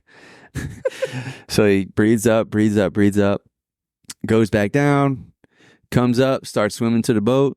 He's like, there's a good bit down here, but the visibility is not great. We're going to make a move. So he hands me his gun, and he goes to the back of the boat, and then the line's in the water. Yeah. And he shot. He shot, but he didn't tell me anything. Yeah. So the reel line is, hanging out in the water. So I start pulling in, and then there's a freaking fish on the line. And he just like tossed me the gun. He goes to the back of the boat and just gets in the back of the boat. And I'm like, it cannot be that easy. And like monster mangrove. Oh yeah. We just got there 3 minutes ago, and he got this monster mangrove. He didn't put any gear on. Trophy for rod and reel fishing, isn't it? A trophy. You would have mounted 12, 13 pounds, easy. And I was like, I have to do this. I have to get good at this, right? So we don't get in there. We end up going blue water. Mm-hmm. So, green water, but blue water. Yeah. We go out to the deeper rigs. We're probably in like 700 foot of water. Oh yeah, you guys on the edge. Hop in. You guys on the edge. It's fairly rough, and it is as brown as it was up there, out that deep. Yep. So we get in. You can't see your hand in front of your face. Can barely hold onto the rigs. The current was ripping. It was nasty. And then he's basically like, hey, look, do one dive outside the rig, go no gun, just go down. I'm going to meet you down there and just take a look. So this was really this was my first look. Mm-hmm. So there was like 10 foot of murk layer. Went down, opened up, and I just saw the world. Just eyes as big as golf balls, I guarantee. Jurassic Park. Just, what is this? Yeah, there's just so much stuff. And then I just come beaming out the water. like I don't know. I had maybe 12 seconds in me. Like that's how amped up I was. Like I go down. Oh yeah, because you don't know what's going through that murk. Big breathe up. Big breathe up. Go down, feeling good. Open my eyes. Gotta get up. Gotta get up now. The initial Yeah. So not having this. But dude, just the slap in the face that it is to see that for the first, just to see like this is here all the time. Yes. All the time this is here. And no one knows it. No, like select few. Like people are figuring it out now, but like the select few that do it, it's I'm trying to think of a way to put it. It turns into like a lifestyle, not a lifestyle, but like a lifelong endeavor. We talk about there's two types. Either they love it or they hate it. And so when you love it, it's one of those, it's not like, I say like hunting. It is like hunting, but it's not like a hobby that you do casually. I don't know if like terribly too many like casual freedive spearfishermen. Right. It's one like once you see it, it's nuts.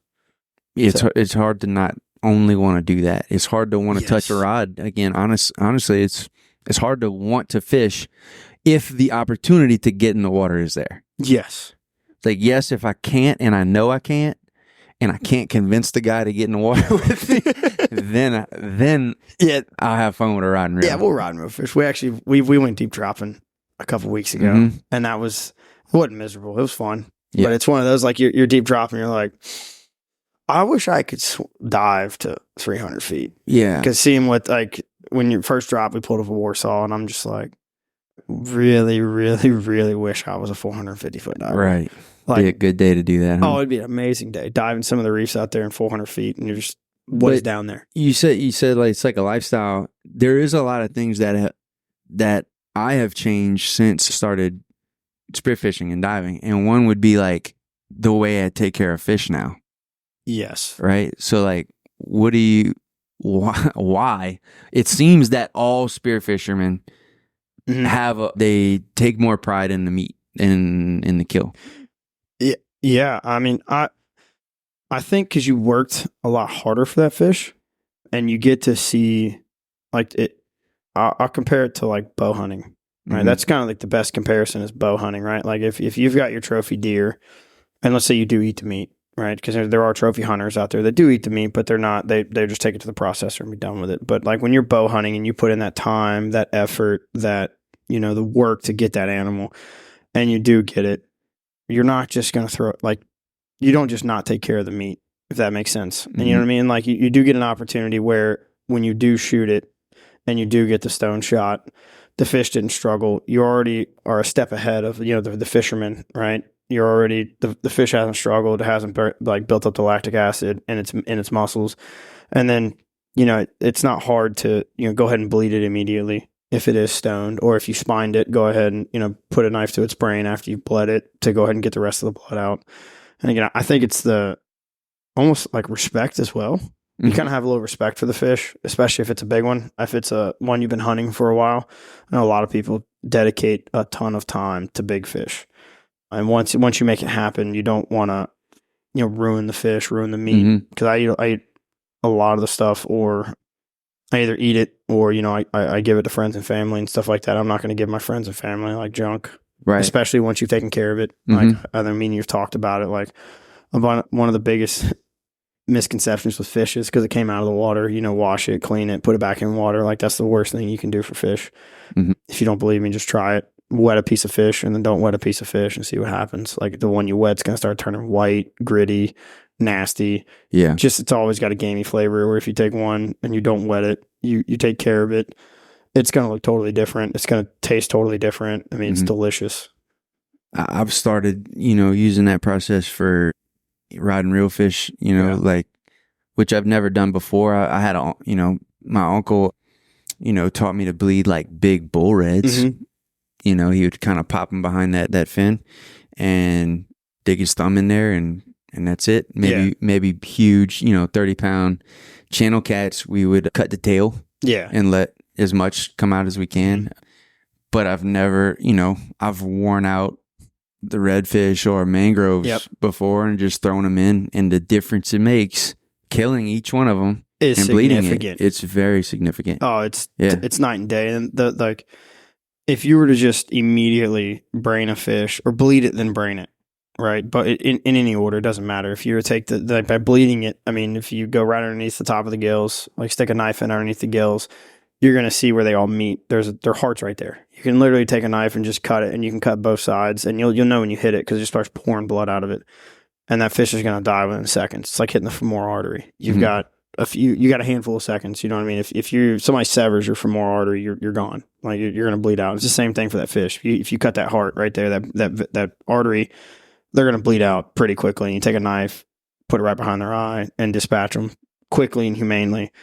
That the quality of meat it's going from, like Walmart, white styrofoam white styrofoam container at the bottom of the barrel beef to, an A5 Wagyu.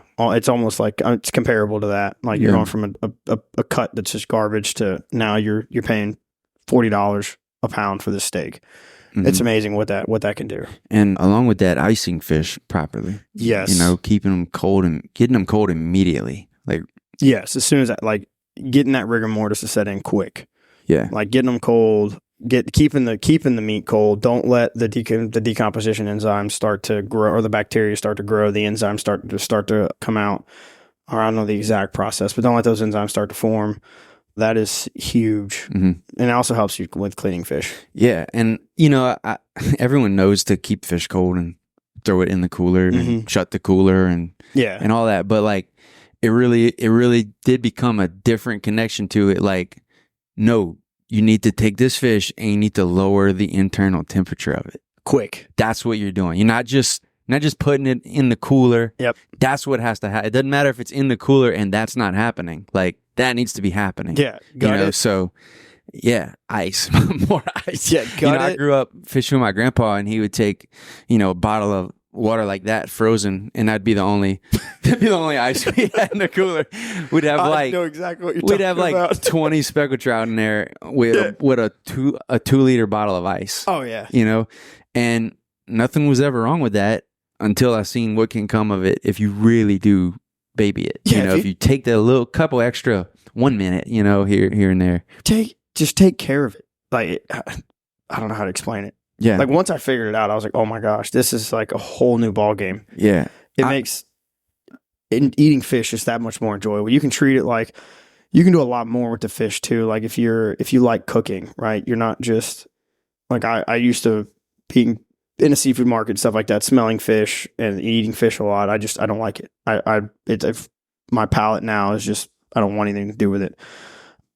But when you take care of it, it opens the door a lot because that gamey taste is almost gone. Like you can turn like for me, like gag grouper, you can take a gag, take care of it properly and eat it. And it has a similar taste to like a shellfish. It's got a real sweet taste. And you can then use that to cook a dish that is, very unique for that flavor. Like, and so that, that just opens so many doors at that point. You're not just frying it. You're not just blackening it. And when you do blacken it, you don't have to cake it in seasoning. Because then all you taste is blackening seasoning. You don't taste the fish because you're used to compensating for all the fish flavor or all that gamey taste. Now it's just a sweet piece of meat that has like you can see the fat in it. Like if it's a real fatty grouper that's about to spawn, or even if they've they're getting ready to start producing roe and what have you, and getting ready to spawn, they haven't started producing yet. They're going to put on a bunch of weight, and so you can actually I shot a permit a few weeks ago, and there was marbling in it. Never seen a fish with marbling in my life. I'd seen like tuna and stuff with, you could see their fat rings and stuff like that, but I'd never seen a fish with marbling. And then I cooked it up. I pan-fried it, or pan-seared it, I should say. I put a little bit of olive oil, and then you could just see the fat coming out of it, and it started cooking like a steak. It was a totally different experience. I've been doing it for 11 years now, and it's something I still learn stuff all the time. Still see new stuff all the time. Right. I'd never seen that. Yeah, you mentioned we're talking about just wanting to do better by the fish and just feeling better about it because you worked for it. I found that I wanted to share fish so much more that a fish I shot. Yes, I really want, because I did take care of it, and I want people to be like, that's the best fish I've ever had in my life. Not once to this day that I've given somebody fish that I've taken care of and them not tell me it's the best fish they've ever had in their life. Right. And not once. It's a cool thing. It's seeing that smile and that, like, how did you do it? Like, the questioning after it follows is like their mind is blown. It's just like telling them, like, you spearfish or you freedive spearfish. It's almost the exact same thing. Like, And wait, just, what? And the species available to a spearfisherman here in Louisiana, right? You know, sometimes 20 miles off of Fouchon. It's just, I mean, it's 5x what you can do on a rod and reel, because you can go see a triggerfish. Yeah, like last trip. You know what I mean? It just opens up it's a whole different palette of availability that you don't know. You don't know unless you're in that circle. I mean, like, fishermen are going to argue, and I'm not saying they're not right or they're wrong. Like, when you go deep dropping, there's stuff that you physically can't get to spearfishing. We get it, but like in that shallow range, sub 100 or sub 150, the amount of fish that you see that won't eat anything you put in front of them, and that you can go harvest spearfishing is ridiculous. Mm-hmm. It's not ridiculous. I mean, there's a handful out there that you would never realize. Like, last year I shot a snook off of Louisiana. Came up, asked a buddy, said, "Hey, what's your regulations on snook?" And he goes, "That's not you ain't got a snook down there." I said, "I'm telling you, it's a snook." He goes, "We ain't got snook up here. It's a snook. Go find it." All right, follow me. I couldn't find it. And I said, "You sure I can shoot it?" He goes, "Shoot it." I said, "All right." Next dive, I go down there and plug it and it come up. He goes, "Where's it at?" I said, "It's coming. Hold on." I started pulling on it, held it up, and he goes, "That's a snook." I was like, we don't have that. I told you it's a snook. Like, I'm from Florida. I know what they look like. Granted, I don't have a lot by me, but I know what a snook is. And then sure enough, we threw it in the boat and we get to had the same conversation with like probably 5 people. That's not a snook. Yeah. Okay. Where are you from? You're from Grand Isle. How do you know what a snook looks like? I'm from Florida. I shot the snook. And then it's like, I shot a queen triggerfish out here a few weeks ago. Same trip with the permit. And are they full of colors? Oh my goodness. The one I made a conscious decision not to shoot one because of the safety aspect of it. We were at a wreck we were at a rig in like 500 foot of water, and there was a deck. The first deck was like 105, and I went down and I told Tyler, "Hey, I'm gonna do a good dive. Just watch me." You know what I mean? And he said, "Okay." Did my breathe up, and I go down and lay on the deck. And I see, have you ever seen the blue damsels down there? They're neon blue. They've got like a little gray right below their dorsal fin, and their dorsal fin's just as neon blue. It looks like a dory without the black on it, but they get like this big. I mean, they're neon blue, like a color of blue that you can't find on like paint any of your computers. It's one of the coolest colors. But anyways, I hit the deck at 105, and I remember looking up and seeing the queen trigger, but I thought it was one of those damsels. And I was like, okay, that's a damsel. Something in my head, it didn't click at first that was a 25-pound queen triggerfish. I mean, she was giant, or he was giant. And like, I look behind me, and there's a hammer of a cobia. I don't know how big he was, because the cobia and the Merc look a lot bigger than they are. So you may shoot one, it looks like it's 50 pounds, but it's 35. This one was in blue water, and it was a hammer. We don't know how big it was. When I saw it, it was towards the end of my dive, and I made the conscious decision of don't shoot it, right? So I saw the cobia, but it was below me at like 120. I said, and he was coming up. I turned back around and looked at the platform, and then it dawned on me that that's a giant queen trigger. I mean, it's a hammer. There's 3 of them, but the one that I saw that I thought was a damsel was 10 feet away from me, but it was a solid almost 30 inches without the tassels. Like, nose to fork without tassels was a solid like 30 to 30 plus inches. I mean, she was every bit of like this, or he was. It's a male when they get that color. And I remember like watching him, because I'm at the back of the platform, right? You got all the production pipes going down the center. I'm at the back of it on this side, looking at the cobia here. And I watched the queen roll off the other side, like 30 feet in front of me. And I'm like, oh, wow. That's a hammer. And there's 2 more behind him that are, they've already transitioned from female to male, but they're small. They're like this big, 5-6 pounds. I mean, they're to the fork, tassels are like this, but I mean, they're this big. So I go up to the edge of the platform. I crawl up using my hands, trying to conserve. I crawl up and I look over the edge, and I see the queen broadside at like 115. And he's just looking at me, and I had the shot. And I'm like, do you really want to do this right now? Like, You got the cobia behind you. You could shoot. Again, the same thing. It's like I could shoot that one. I'm at 105. I'm the only one that could comfortably go get anything past this deck. Right. I look at my watch and it's at like 141. This is going to be miserable to get this thing out if this thing holds up and you're already pushing it. So I said, I'm going to leave it alone. I'm going to get it. I come back up. I tell Tyler, hey, there's a hammer cobia down there. He's at the deck at like 105. If you get to 90, you can smoke it. You get to 80, he'll come up to me and look at you and smoke him because he came up to me. He was coming up to me at 105, but I saw the giant queen and I went for that instead of the cobia. I thought I was going to be able to get to it. He said, okay. He goes down. He's the same thing. He sees it. He said the cobia is still there. It's at the deck at 105. You got to get it. We tell Ronnie, hey, giant cobia is down there. What have you? And I was like, hey, also there's 3 queens down there. Ronnie, I don't think Ronnie shot a queen. We've seen them. They're deep. They're not elusive. They're just deep. You can get them on scuba all the time, but it's hard to get a queen up past like 100 feet. Mm-hmm. So for them to be in 500 foot of water at like 100 feet is pretty rare. But so we keep diving, and I said, hey, I told Tyler I'm going to do it. I'm going to go past the deck. I'm going to get that queen, just to let you know. And I go down. I said, I'm going to shoot the cobia or the queen, whichever one comes first. Like, it doesn't matter. And we're leaving after this anyways. I'm plugging one of those fish. And I go down. I hadn't seen the cobia the dive before, but Tyler did. So it was just one of those dumb lucks. Like he sees it, I don't. He sees it, I don't. Mm-hmm. I'm like, all right, I'm going to dive. So I end up doing the dive. I start cracking it out. And I get to my second alarm goes off to 66. So I start relaxing, trying to slow the heart rate from the kicks. I start sinking. And I remember doing a spiral kind of, because once you get to a certain depth, you can't look up. You start tearing trachea. You start getting like trach squeezes and stuff. You got to worry about like your head positioning. And I started doing a spiral at like 90, and I catch something out of the corner of my eye, and it didn't seem right. And I didn't realize it was a permit at the time. And I ignored it. And then I'm holding on to the deck at 105. And I was like, I look for the cobia, and I look over and I look at the queen. The queen's at like 140 now. She's almost to the second deck. And Ronnie said the second deck was like 170. I remember looking at it like, I'm not going to make it. I shouldn't have stopped. If I was going to go even attempt to get that fish, I shouldn't have stopped. And I don't think I could have hit a 140. And so I remember looking over, like looking around, looking behind me for the cobia, and I looked up, and the same thing that caught my eye the first time, just not right, was in a school of horse-eye jacks. And I looked over at it, and I had already pushed off the deck to come up, and I looked over, and it was a permit. Never landed one. I shot a few. They've been sharked. And I looked at it and was like, that's a permit. Didn't click at the time. I still remember it didn't click. And then like I started kicking up, and I was like, oh, that's a permit.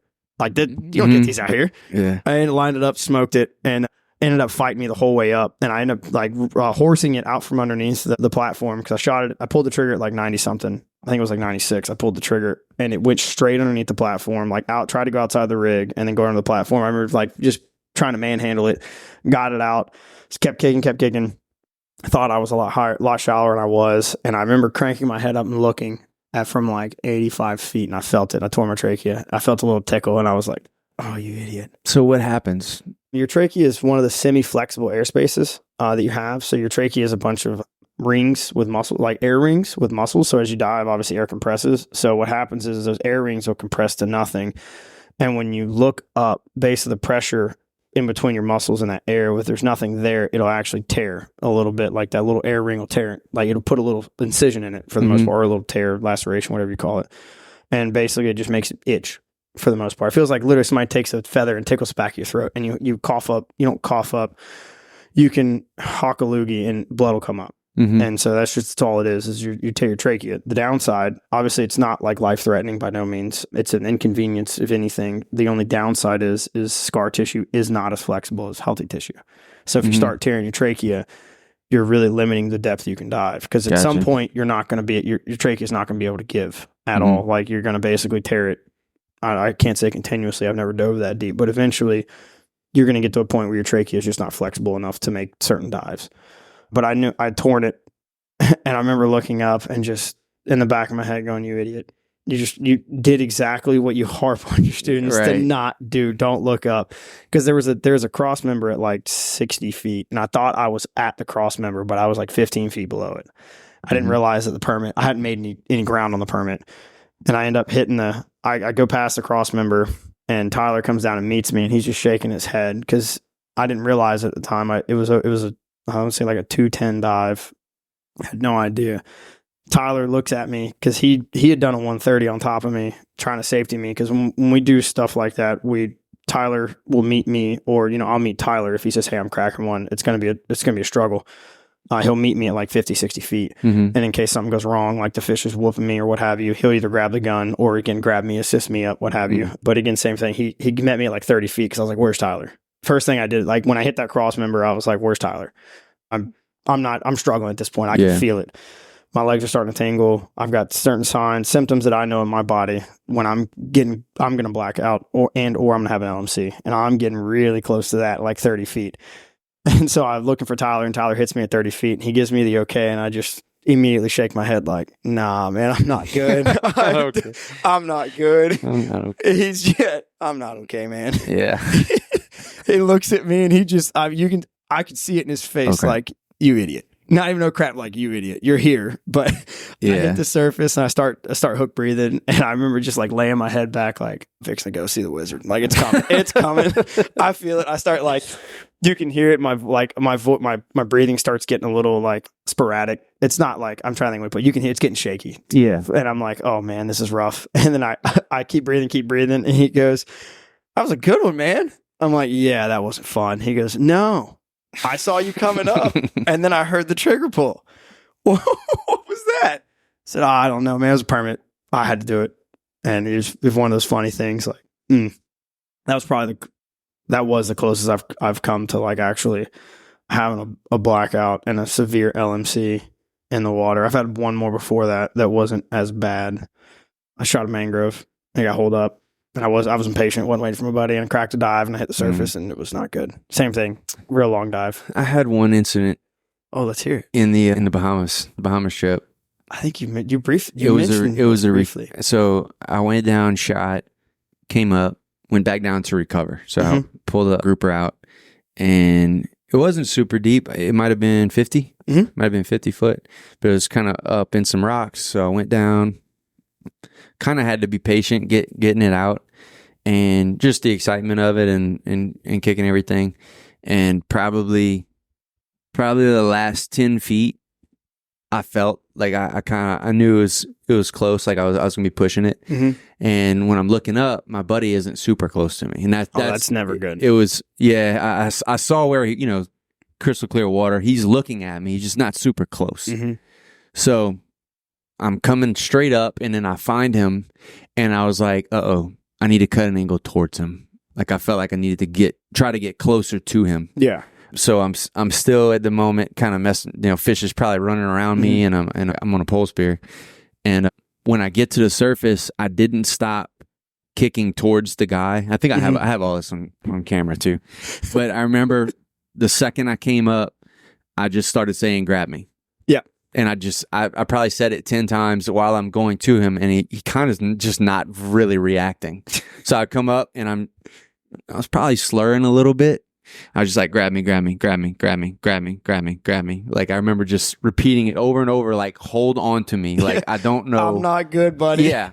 I may just kind of fall right now. This isn't fun right now. Just grab me. But I think if I had grabbed onto him, I was hugging the fish. I basically just grabbed around his shoulders. I was just like, "Grab me, grab me, grab me."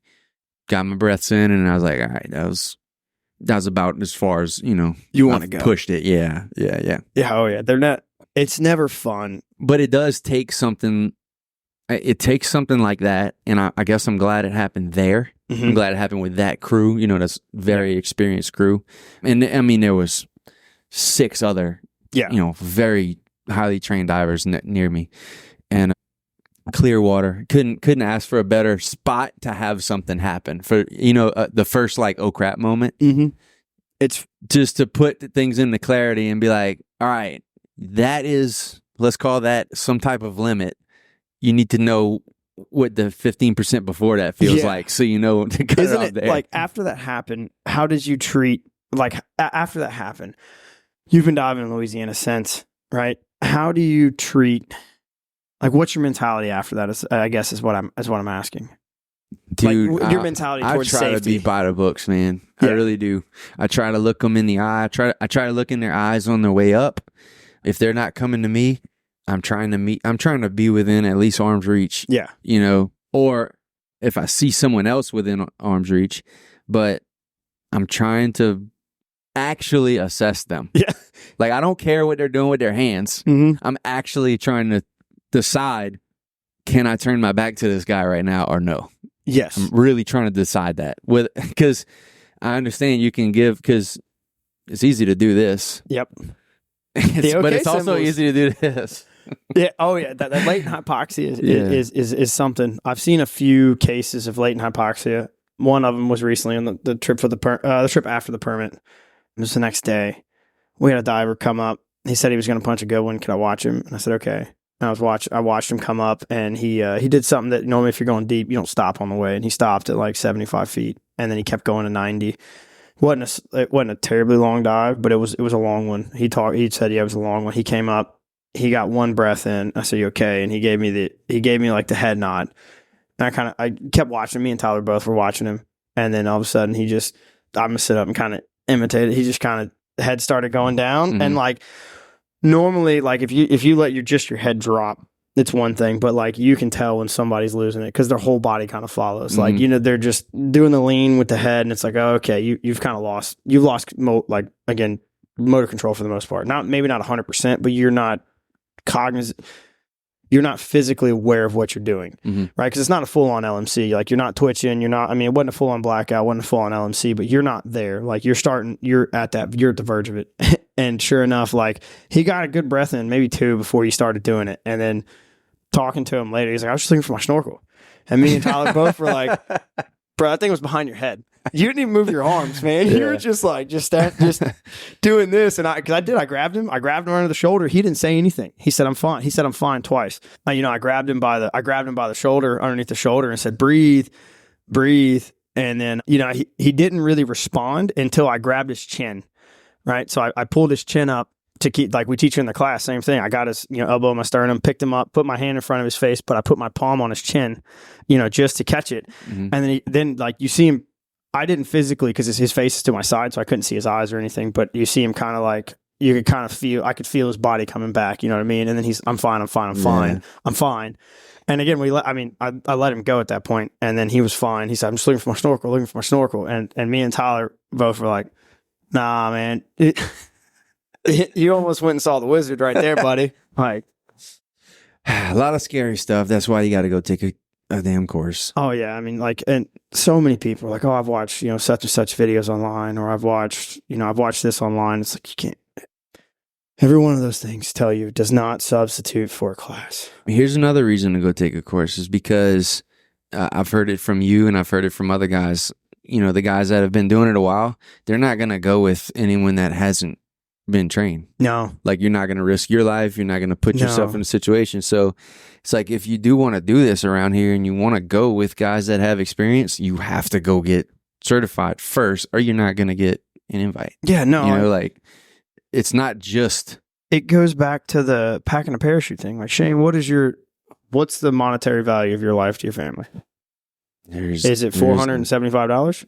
Right. Because that's what that's what it costs, right? In any sport, anything we do in life, right? So if your buddy wanted to go hunting, but he didn't want to buy camo, he didn't want to buy a bow, or he didn't want to buy a rifle, you're not going to take him hunting, are you? You know what I mean? Like, if you took him once just to play around, yeah, and that's one way I look at it, is like, if you're not willing to invest, $400 into.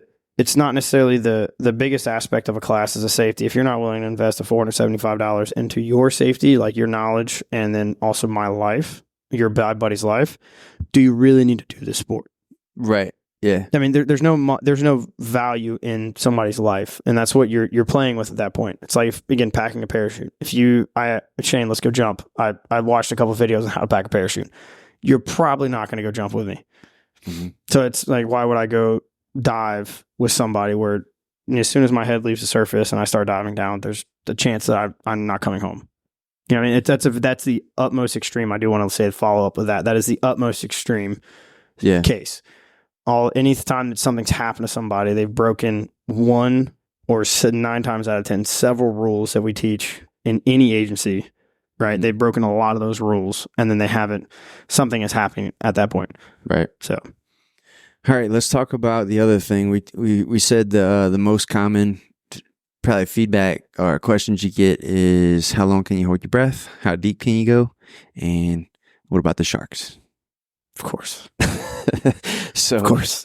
Chad has, probably several shark encounters to tell about, but there's one specific encounter that I want to hear about, and I'll let you take it over. Yeah. The one he's referring to is I got hit by a Mako, and it wasn't like an exploratory bump. It was a full on. I've shared it with which that would have been okay, right? An exploratory bump, you're fine with. You're used to those. I mean, yes and no. Like, coming and checking me out is one thing. Like, okay, cool. You've made your presence known. You know, like there's a lot of run-ins with Makos, whites, tigers, bulls, where they make their presence known and then they come in to check you out, and you poke them, and you know, or some people, they grab them by the nose. I've seen some Spearos do that. Oh, that guy was nuts, a Brazilian dude. But anyways, like you get them, you redirect them, as the shark people say, or you poke them, what have you. But they've made their presence known before that. The one he's talking about, we had no idea it was there, and it definitely took a predatory strike at me. It was a predator prey interaction, is the best way to put it. I asked the Florida Natural History, I think, Museum or Archives. They're the people that archive all the shark attacks in Florida, or in the United States, I believe. And I showed him the video, and he agreed, and a few other marine biologists have agreed that it was a predatory strike. It wasn't an exploratory bite. It was a, hey, you were on the menu, Bubba. She was coming for you. But we were basically drifting for wahoo. A buddy had shot one and lost it. Hindsight is, I think she took it. It was a good one, probably like a 50-pounder. It ran pretty hard, and then it tombstoned the float per usual. Float was up and down, and the float disappeared for a second. It just like... So, talk about that real quick first. Yeah. You fishing wahoo or spearfishing wahoo, and how's the float line thing work? So, like, wahoo are fast, powerful fish, and if you have them on a reel, obviously the fish is extremely fast. It'll dump your reel. You're adding a ton of unnecessary errors in, there's a lot that can go wrong shooting a wahoo on a reel, right? It's super fast, super strong. It can dump, 100-yard or let's say a 70-meter reel, which is about average, a 70-meter reel. It can dump it quick, right? And then that sudden shock you're going to lose the fish. So for blue water, pelagic, you run a breakaway setup where when you shoot the fish, the shaft goes with your shooting line, and that's rigged to a bungee or a float line that's rigged to a 3-atmosphere or a float on top of that. So when you pull the trigger, your entire setup goes away and you're just left with your gun. And then wahoo's out there basically on a large jug line. Pretty much, yeah. That's it. You've injected your jug line into the fish. Right. And now you just wait for it to tire itself out, and then you go pull it up, fight it, maybe shoot it again if you have to. Yeah, pretty much. Yeah, that's it. Like, I try not to let it get away from me, so I try to plug it and then hold on to the float, let it drag me. Or if I know it's going to take the float, obviously let the float do the work, and then, follow it up. So y'all are out there drifting blue water, shooting wahoo, messing with float lines. Oh, yeah. Yeah, we'd been on the spot for an hour and a half, I want to say. It was the last spot of the day, and I had done a dive, and I could see, I don't share this part of the video, but I could see two divers in the video. They were like maybe 75 feet from me, 80 feet from me. Simple diving. We weren't necessarily the safest at that point, but again, I wasn't doing deep dives. I was doing 40-foot dives. I didn't have a direct safety that was, like arm's reach, what have you. I will say that. It was not the smartest thing, but knowing your limits, and also knowing that I have less weight on than normal, and I'm not diving. I think my average dive was like 45 seconds at 40 feet. Mm-hmm. You know what I mean? Mm-hmm. Completely relaxed, blue water, just looking for wahoo.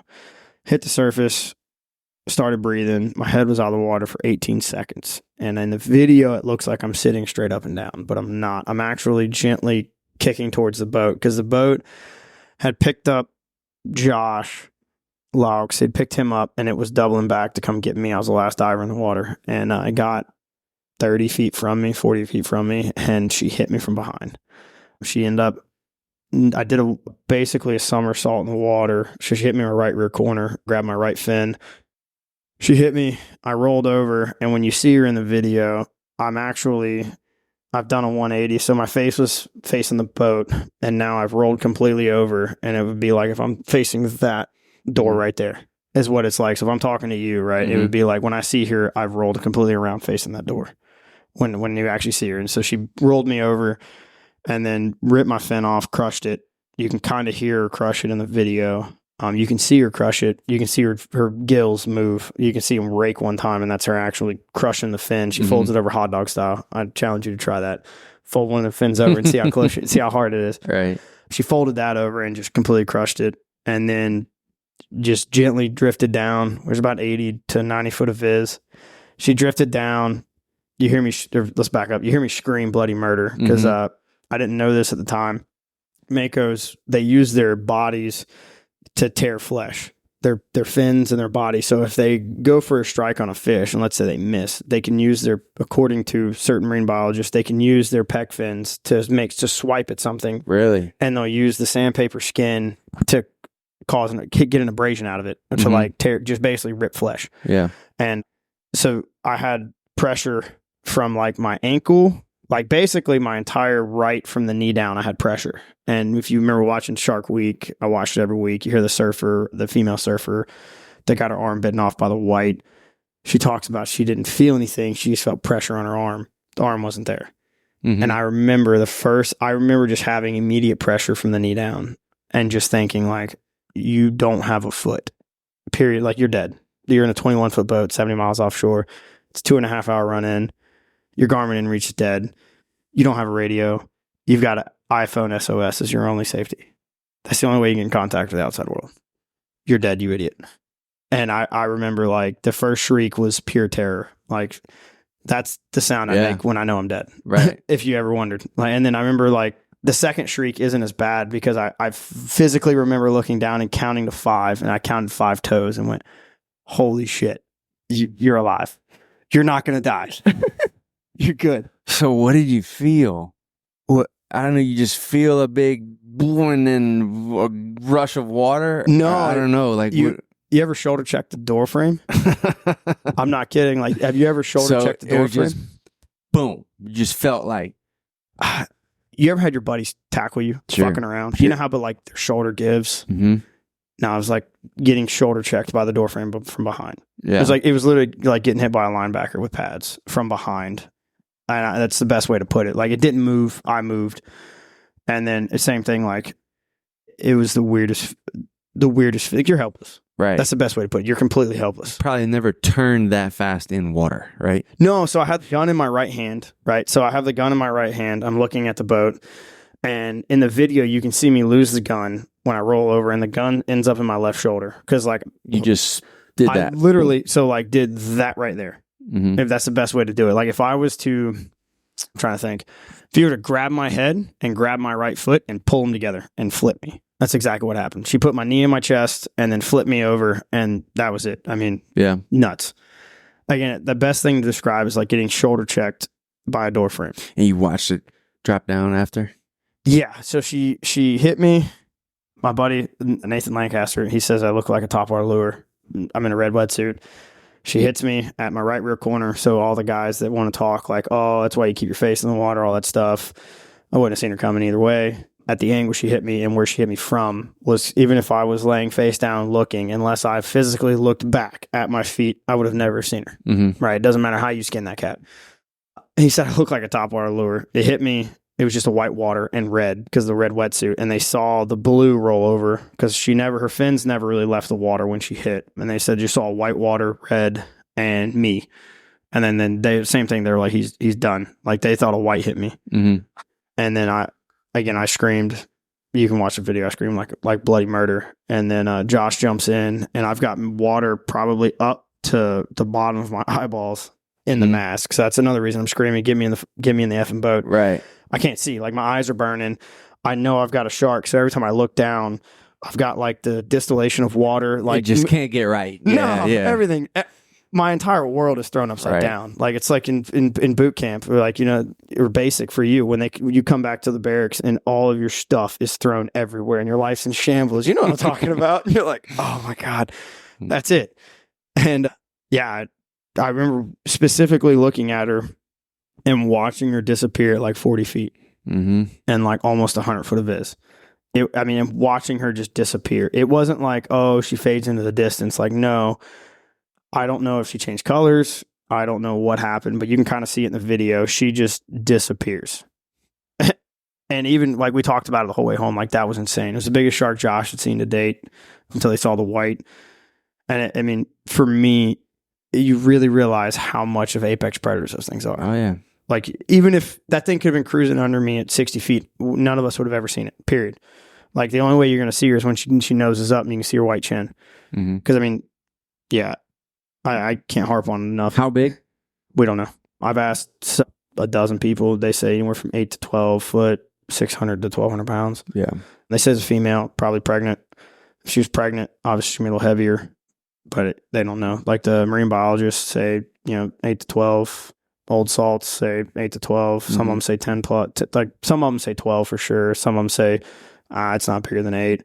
I've looked at my fin, the one that's left, and kind of seen where she bit, and her jaws are about like rough, anywhere from 13 to 15 inches wide.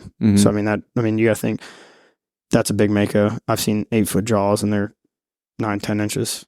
So her jaws are probably like that. You can see, because I've still got the other fin, not the one she bit, the other one. And I've looked at where she's kind of crushed it at, like at the tendons. And then I've looked at what's left of the tip, because she crushed it. So you have a tip and then the foot, and that's it.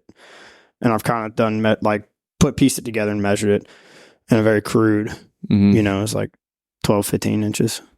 What was that boat ride like? I wanted to puke the whole time. Were you just silent?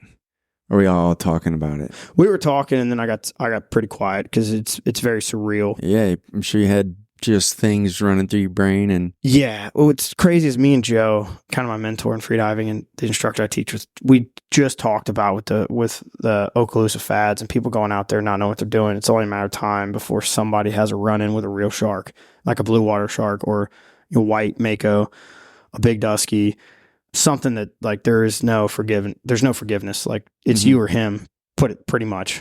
And it was funny. We just had that conversation like a week ago. I remember I hit the dock and I called my fiance first and told her I loved her. And she knew immediately. Like I've done that twice. She knew immediately that something happened. I didn't tell her what it was. And I called Joe. Joe was my second call. Like, hey, it happened. Yeah, you had jinxed me, buddy. And then we had that conversation. And I was like, yeah, it's giant Mako. And then I had it on video. I sent the clip to a big group message, and everybody, again, it was kind of that. Yeah, things got real up here. Yeah, it's real. Because I'm not saying I'm an expert by no means, but I've got a lot of encounters with sharks, and that was one of. I don't want to do that one again. I have a very big respect for blue water, right? Because like the year before, 2 years before, doing like 100, 120 foot drops out there, and imagine that thing coming up and hitting you at 120. Even if it doesn't hit, even if it misses, right? But it takes a fin.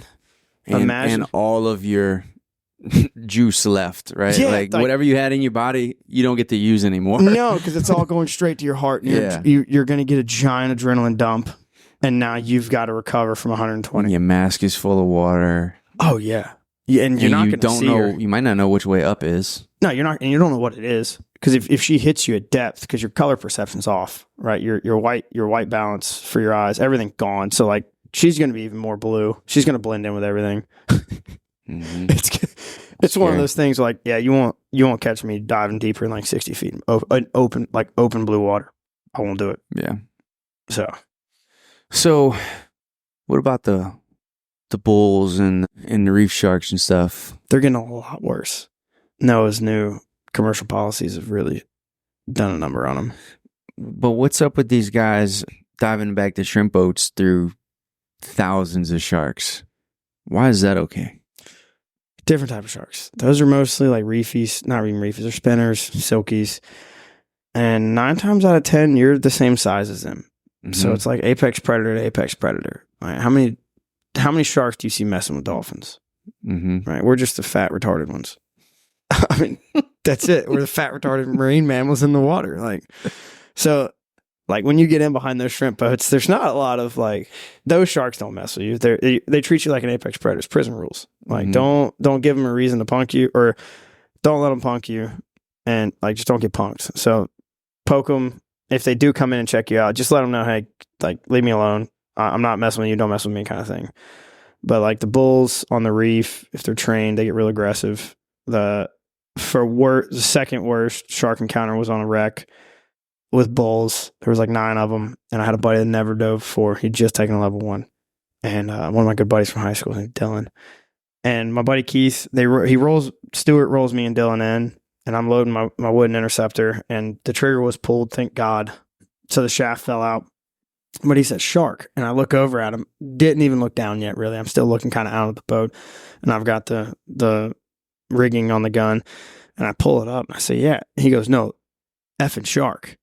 And I literally put the loading tab on the fin, and I like roll down, and I look, and I realize there's 5 bulls coming right at us. I mean, on us, straight, pec fins down. They're hot. They're not cruising. Like, I treat them like F-14. I use the F-14 Tomcat as an example. If their wings are out, they're cruising. Them wings come in and down, they mean business. All 5 of them, pec fins down, coming. And I said, oh no. Like, they had me pants down. Both my hands are in the gun. Like, I had to if I'd have just let it go, the gun wouldn't have exploded, but it was just bad juju.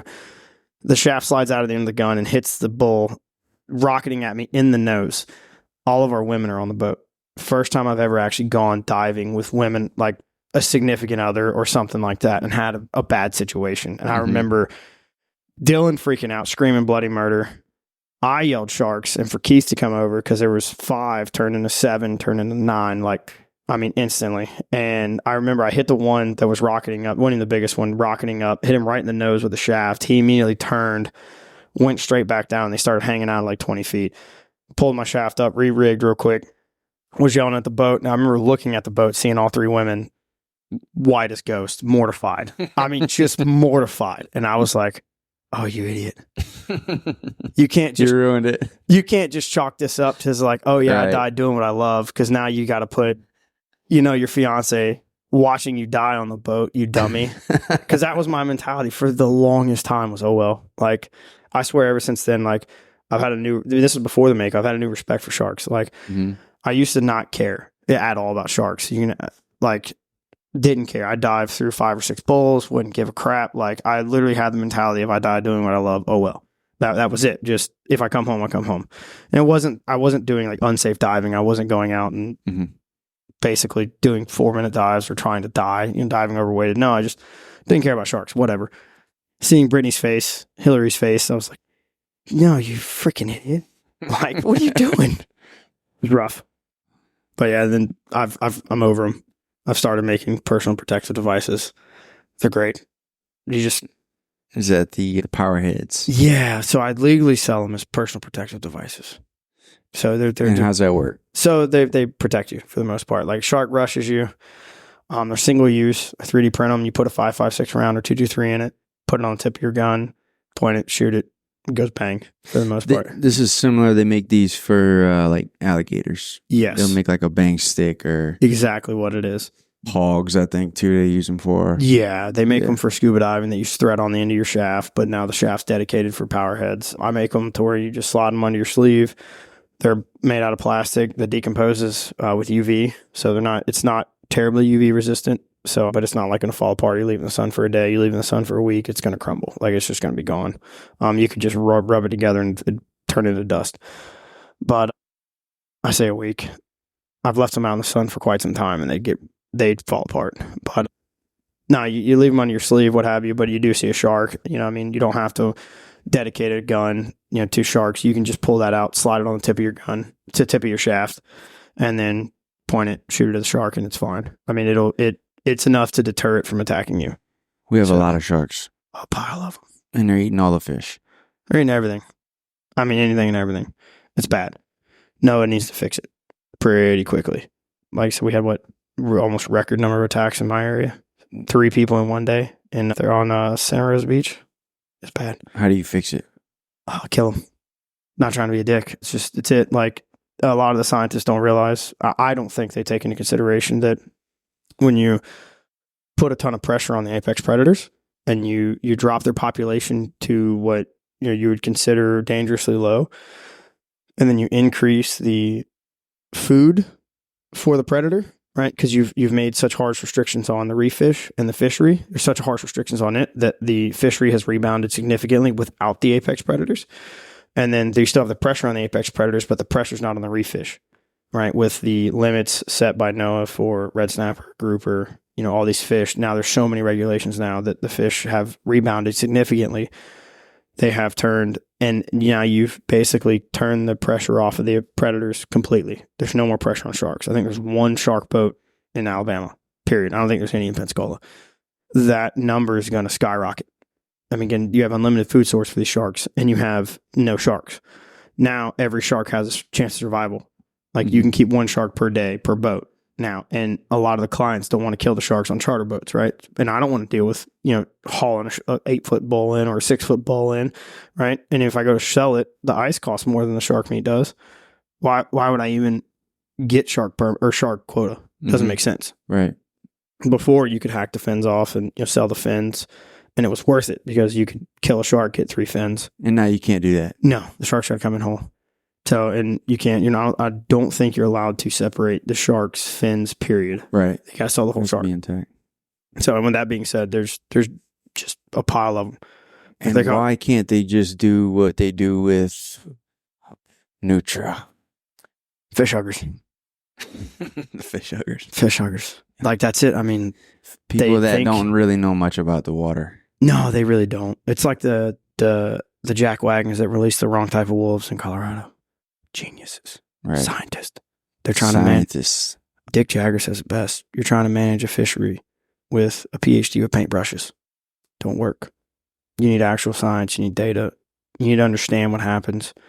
Like, pretty sure you know about the elk they released in Colorado, the wrong breed. Or not elk, but the wolves. Yeah. It's the same thing. Like, there's more elk ever in Colorado, and you just introduced wolves, and they just went rampant. Same thing with sharks. They're going rampant. Everybody wants their good idea to go public, They need to. My lieutenant in the Navy had the best saying, the good idea fairy. They come drop these good ideas, and they have no idea how to execute them. Right. We have way too many of those. Way too many. I don't get it. I don't know how to fix it, which is actually, I called you yesterday to talk to you about this. The Ducks Unlimited does a ton for resources for ducks.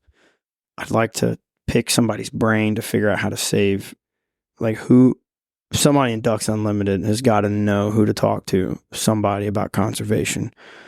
Because with the rigs that are destroying out here, you've got this big hoopla in Florida about coral reef. You got this big hoopla about the fishery in Florida, in Alabama, and Louisiana. But these oil companies are blowing rigs left and right. Mm-hmm. And they're killing more fish than commercial fishermen do on a yearly basis. We're blowing 200 rigs a year out here. Right. I mean, Chase and Tyler, they got videos of, as far as you can see, just white dots floating that are fish that are dead from them blowing up rigs. Like, who can we talk to? Because Rigs and Reef isn't doing a whole lot. Like, who can we talk to say, hey, put a pause on this until we do research? Somebody in conservation somewhere has got to know something. Like, some politician, we could say, hey, chillax, stop blowing these things up. These things aren't hurting anything. They're all published on charts. Why do we got to take them down? Oh, they're a hazard to the environment. No, they're not. Look at all the coral reef that are on. There's coral top to bottom on some of those. I mean, polyps, corals, there's brain coral on some of them. Well, there was, not anymore. If I'm not mistaken, there's a giant multi-million-dollar study to brain coral in the Keys. So where are the fish huggers now? Why not get the fish huggers involved and say, look at this beautiful coral we built? We try. They look at it as, I'm assuming, I don't know, but they look at it as, oh, it's oil. Oil's bad. It's all about green. Yeah, but it's not. It's not oil anymore. It's not oil anymore. No, it's an abandoned platform. It's reuse. Yeah, it's a reef. Yeah, it seems like they would be the people to get involved. Why? I mean, somebody's got to. There's got to be a conservation somewhere that up in Congress somewhere that could postpone idle iron. If I'm not mistaken, idle iron is the act that Obama put in place for all the oil rigs. Right? If you're not using it, you got to get rid of it. And by get rid of it, you mean blow it 8 feet below the surface. Blow it up and then come back and take every single piece of debris off the seafloor and pay for We have like the death rig that goes out there. It's a giant crane. It looks nasty. It looks like something out of a movie. Giant greenish blue thing. It just looks like death. And they basically hook up to the top. They cut it. They put the top of it on a barge. Barge leaves. Divers come in, put the charges on it, and they go 8 feet below the surface of the mud, because that's the stipulations. If I'm not mistaken, I could be completely wrong, but last I remember reading, it was like you have to leave it as it was before we got there. So that means going 8 feet down, and then you blow it with charges. They basically either pick it up, put it on a barge, or then they go hook up to it, put it on a barge, and then they get the gorilla nets, which are metal nets. They drag across the bottom, pick up all the debris. They use big shrimp boats to do it. They pay the local shrimpers to do it. Pick up all the debris, and then they boogie oogie. But again, all that debris that's on the bottom, if there's any fish left, any life, it's gone.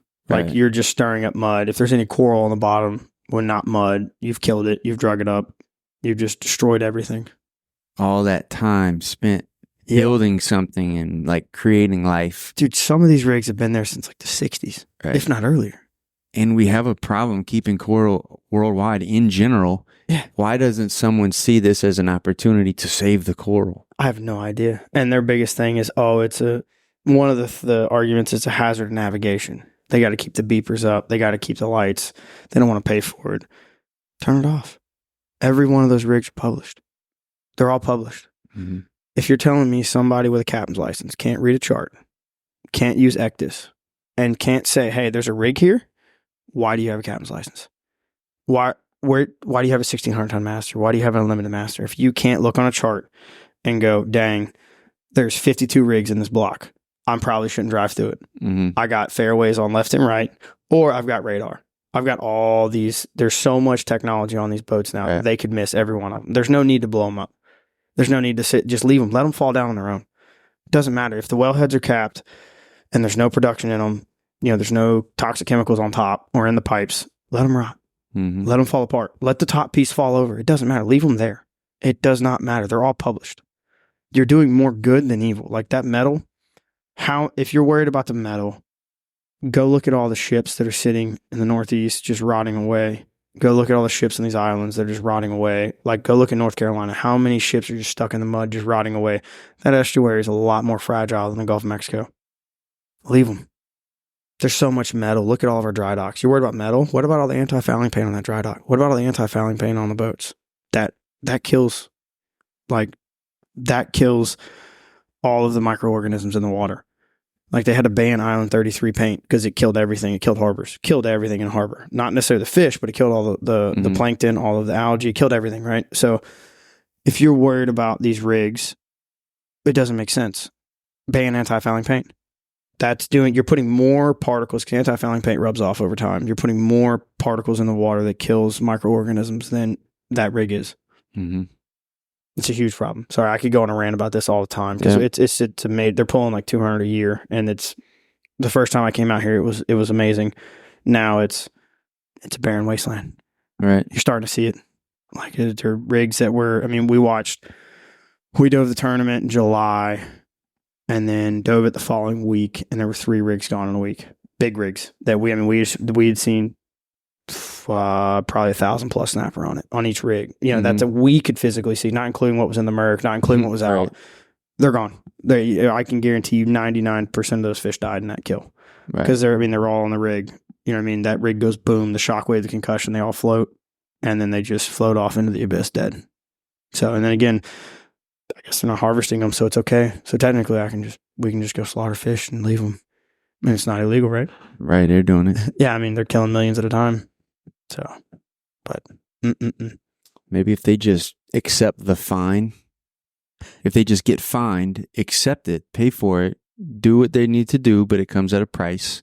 Yeah. And then that money can just go drop a new rig out there. Yeah, there's programs that do it, but they're not, I haven't seen any of them. I know recently. CCA, Rigs to Reefs and CCA. I just don't know if they're doing, I don't know how deep they're working, right? They're doing rock piles and barges, and they're doing stuff. Yeah. But I don't know if it's the same species of fish. I know, a lot of the stuff they were doing, the CCA was doing, was real shallow.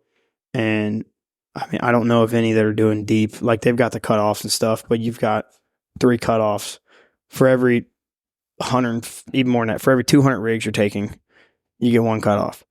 Mm-hmm. You tell me a fishery can sustain that? There's a reason why Louisiana is the best fishery in the world, and it's not because, it's the Delta. It's the rigs.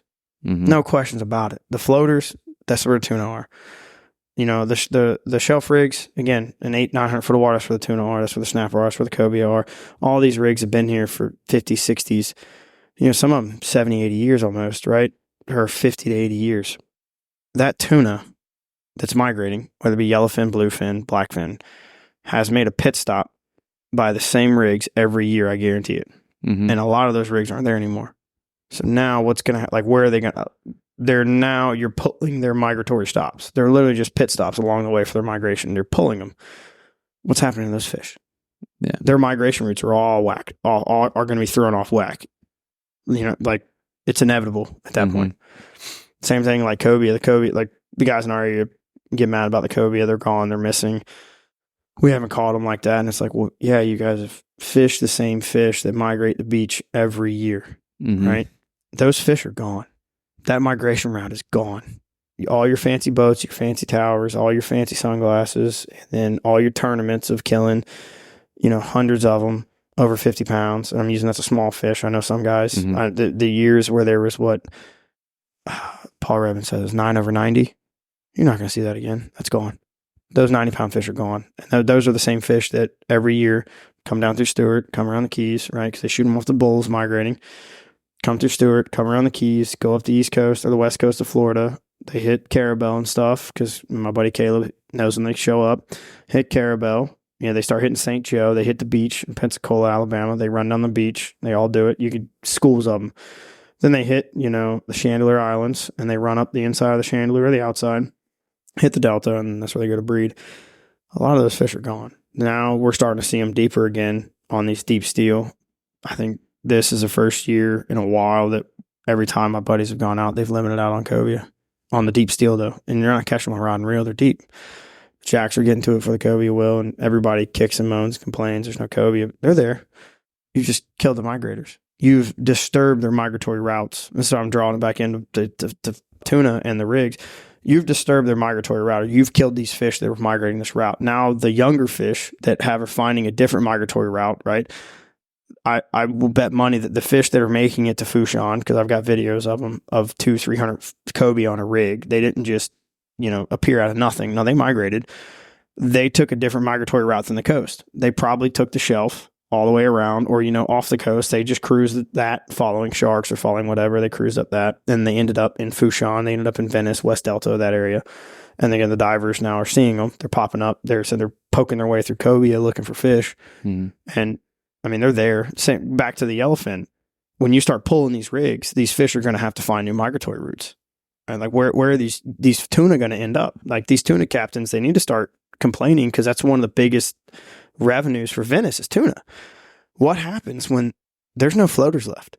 What happens when all of these deep platforms like Patronus, Bullwinkle, and these platforms in 700, 800, 900 foot of water, 1,000 foot of water, what happens when they're gone and there's nothing to hold tuna? Are you going to drop fads? Is Louisiana going to pay to drop a fad that's one cable in 1,000 foot of water? What's that going to do when you had 30 legs down there with coral on them that held bait fish, any kind of bait fish that tuna wanted to eat? It held snapper, cobia, grouper. It held anything on it, from warsaws all the way to the little gobies. It had every walk of sea life on it. Where's all that going? You're telling me those tuna are just going to come back magically every year? Right. I don't think they will. Again, I'm not a marine biologist, but I think I've been around the water long enough to understand what's coming. Yeah. Then you got a higher concentration of predators. Yeah, oh yeah. They know where to go get the meal at now. It's a lot easier to pick where to go shopping at for them. Yeah. They're all trained. They hear that motors, they hear the trolling motor, they hear the motors, they hear you, put in reverse, what have you, getting on a spot. They know. They're trained. Or they know, hey, these rigs out here hold these fish. They're not dumb. It's like those silkies fall in the shrimp boats. I bet they'll bite a bait 20 times in a lifetime, huh? What, sharks? Oh yeah. They'll bite a hook. I guarantee knowing they'll get a meal and then they get to go right back. So I think some of them, some of them. How many do you catch with a leader in his mouth? You know? Oh man, I mean, I see them swimming around the rigs with 2 or 3 hooks in their mouths. Yeah, you know what I mean. I don't think they probably never made it to the boat, but like that thing's been hooked a bunch, and I guarantee that thing took a snapper. Mm-hmm. I'll bet money you're catching them, you're seeing them at 100 foot. There's a million snapper, and then you look past the snapper, there's a shark. He's got 2 or 3 hooks. It's like he got a couple free meals. That fish didn't fight. He was already that fish was preoccupied. Didn't worry about the shark. But I mean, that's a whole nother. That could be a whole nother podcast of just talking about the fishery and the problem and how to fix it and what's coming. I mean, the writing's on the wall. It's coming. Yeah, are our children going to be able to do this? You know, it's getting to the point where realistically, with the predators and stuff, are we going to be able to do it? And the next 5-6 years, like I'll use great whites as an example. We've always had them. We've never seen them in the middle of summer. They saw 2 this past weekend, right by me. And it's only a matter of time before that joker starts getting curious. Mm-hmm. So I mean, they've started seeing them on scuba diving and free diving, and in the water. You see them here, like very rarely, but in the last 3 or 4 years, every year they're seeing them. I think this year diving. Nate and Josh saw one. We saw one first in like March. We saw one. And then I know some scuba divers saw one right after that. Some fishermen saw one right after that. And this is in the water. Nate and Josh saw theirs. That's 4. My buddy Paul saw one. And then I got another report of one of my commercial buddies saw another one. So that's 6. And that's inside the shelf. That's not deep water. That's just cruising where we dive. Mm-hmm. So and it's only a matter of time for one. And one of those gets curious. That's a lot missing. If it takes a bite out of you, that's a big chunk of you gone. So it's only a matter of time before like. I don't need any sharks. No, I mean I kill. I don't need them. I don't care. I'm not using them. No. I mean to me, yeah, I don't know. I get it. They're a part of the environment, but I look at it as I don't know. I don't know how to say it. The fishery's doing great. It was doing great. It really was without the sharks. I'm not saying like kill them all. But who's it helping to have foul millions of sharks? Nobody. Who's it helping? Nobody. You know? Helping the sharks. I mean, we're the only place, like Brazil hires Chinese to come in and kill them. Talking to the Brazilian divers we take out of Benthic. He goes, yeah, we don't have sharks. Why? Because we pay the Chinese to come kill them. They tell them, don't take the reef fish, kill the sharks. Right. And I guess that would be hard to regulate, that on its own. Be easy. You give a couple permits to Chinese guys. You throw, like, NOAA already has observers on tuna boats, longline boats. What's the higher? Give 5 Chinese boats permits. Throw 5 NOAA observers, 10 NOAA observers. That way they rotate. Like inspector on bar. Okay. And you just say, hey, your job, because one of my buddies, Preston, does it. He goes on longline boats. He watches them cut giant bluefin away all the time. The bluefin's not allowed to touch the deck. Cool. They get it up. It's a bluefin. Cut the line. There it goes. It's dead. Can't use that fish. But it's the same thing. I mean, you could do that. It would cost you maybe a couple million a year, and you could probably offset that with the cost of the tags or the permits. You know what I mean? If you said, hey, it's $1 million, not even $1 million. Let's say you did 5 boats. Let's say you did 10 boats and you said it's a $200,000 tag. $2 million. These guys make 50, 60 grand a year. Put 10 of them on it. 2 per boat. It's 120,000. That covered they 200,000 per permit. You got 80,000 to spare. Or you could do, if it's 200,000 permit, just say, hey, each person's going to make 100 grand. That offsets it. Now and you could say, hey, we want to keep certain parts of the sharks to study. You can't keep these fish, this, that. Mm-hmm. I mean, it can be done. That's just a very, very, very crude way to do it. But I mean, something's got to get done. We're seeing the lack of snapper. We're seeing all kinds of stuff. So, but it's not good, man. No, it's not. So, and you've seen it happen. You've seen it happening over time. That's what's important. It'll take more people like you that have paid attention to it for long enough. Oh yeah, like you. I'm very blessed to be in the area I'm in, and you can put out your own reefs. I haven't put out a ton, but you can treat your fishery like you treat like a deer camp. At that point, if you put your own reefs out, or you have your own specific few spots, and you can go dive them and not pressure them or not shoot fish, and you can look at them and go, hey, this has got more pressure. This spot's doing better than this spot. Why? Or, hey, this area is doing better than this spot. Why? And it allows you to do your own type of studying for the most part. Like you can learn the fish, you can learn the fishery, where they're at, what they're doing, how they're reacting. And there's a few aspects, you can tell, you get to see what I'm getting at is you can see the direct impact things have. Mm-hmm. Right. And so like prime example is like commercial scuba diving. It's not a giant impact, but there is an impact. You can see it when it like first took off in my area, and then versus now, like you can see the direct reflection of the two, right? Mm-hmm. You can see when the certain larger fish were disappearing versus, takes a break, they come back. And then same thing, like this year has been a terrible year for snapper in shallow.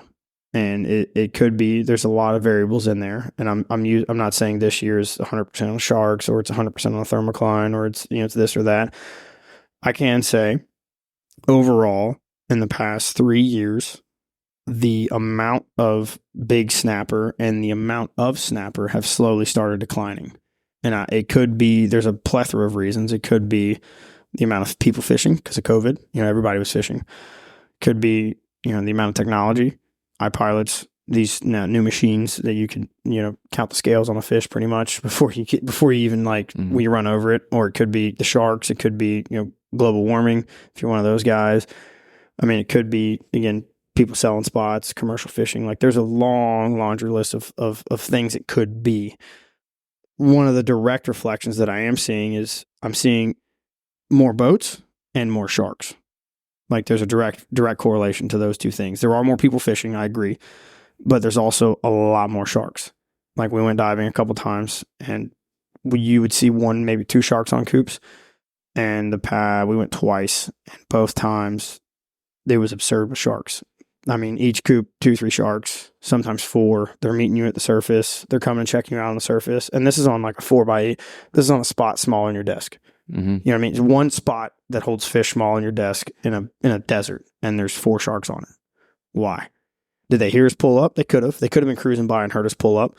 But again, how that wasn't a thing 2-3 years ago. Mm-hmm. Now it's prevalent. And so, and again, but now also there's a lot more fishing. So it could be, you don't know which way to go with it. Is it the sharks? Is it the people? They're learning. Yeah. So, I mean, there's a lot that could change, but there's not, if you look at the fishery early 2000s before they did the shark ban, or not the shark ban, they changed the regulation on shark fishing. The fishery was nice. It was good. It wasn't necessarily there's always bad times, good times. It was definitely I'm trying to think of a way to put it. It wasn't an easier fishery. It was there were just more fish.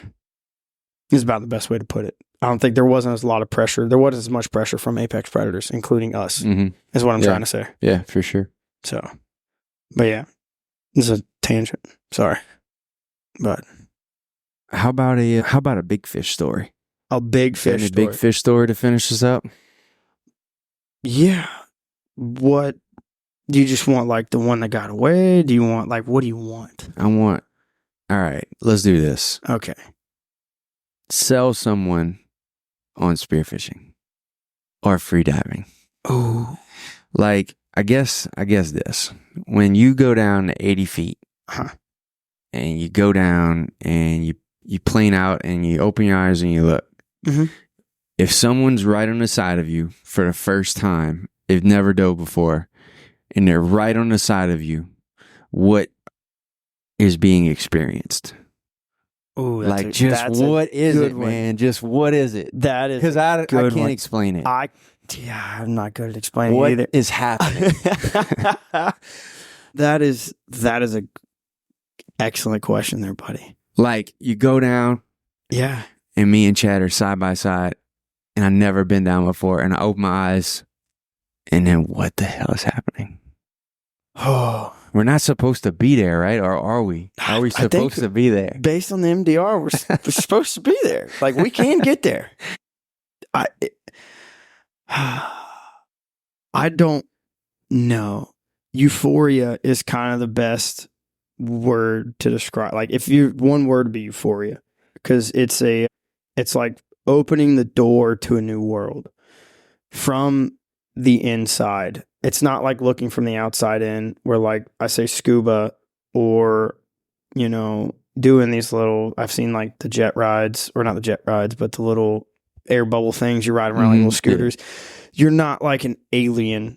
You're not at that point. Like when you're freediving, you're part of the environment because they treat you like another predator. You're immersed. Yes, that is probably the best word, is immersed. You're immersed in that ecosystem, and they treat you like an apex predator, like a predator, right? So you get a pretty natural reaction to them. Sometimes not. Sometimes they're, I mean, obviously, like everybody say fish are dumb, like a big black group that's never seen a human, like, oh, they're dumb, they swim right up to me. Well, yeah. Well, okay, so for deer hunters, you know, there's deer hunting on your lease, and hunting out of a box stand, and running into a doe on a trail, and all that stuff, and you see those reactions, and you learn how deer move when they see you. You learn what is in their eye and what they're going through when they're looking at you, and then maybe you go the best elk hunting. Maybe you go to Colorado, and maybe you run into an animal that has never seen a human because you're 12 miles deep somewhere. Yes. And they don't see humans, and you're the first human they've seen. That is a different interaction right there, and you recognize it 100%. So I think when you're in the water, if I were every interaction you're getting is that you're getting a real life nature. Yes, on nature, you can see it. Like the best, I just thought of the best analogy would be if you're a whitetail hunter and you've hunted the same property your entire life, and you threw on a saddle and somebody dropped you in the canopy of the Amazon. Really, because the noise, the amount of life, the amount of, you know, new things you've never seen or heard, because the noises underwater are totally different. You hear all the barnacles, you know, purging water and stuff like that, and you hear that crackling noise on the rigs. That's barnacles. You hear the gags barking, the womp, womp, womp. You know what I'm talking? Like you hear all these noises, and then you hear like fish jumping.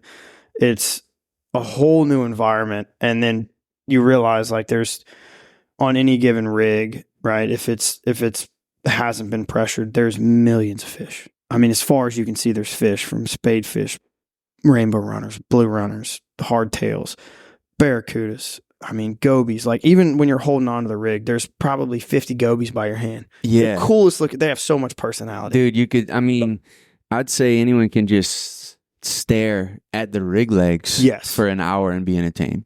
Oh, if you go down to the first platform and just look right here, like if you just looked in this 6x6 inch space, you could stare at it for an hour and be entertained. Yeah, because there's 30 things in there, dude, moving around. You could. I remember this last trip, taking a barnacle that was dead, peeling it off, and there's like 5 of these starfish. I don't know what they were, but they're small. They're like the size of a dime, and they're fast moving. Like you can see them. They'll move their leg and they'll start crawling and stuff, and all of a sudden the gobies go nuts.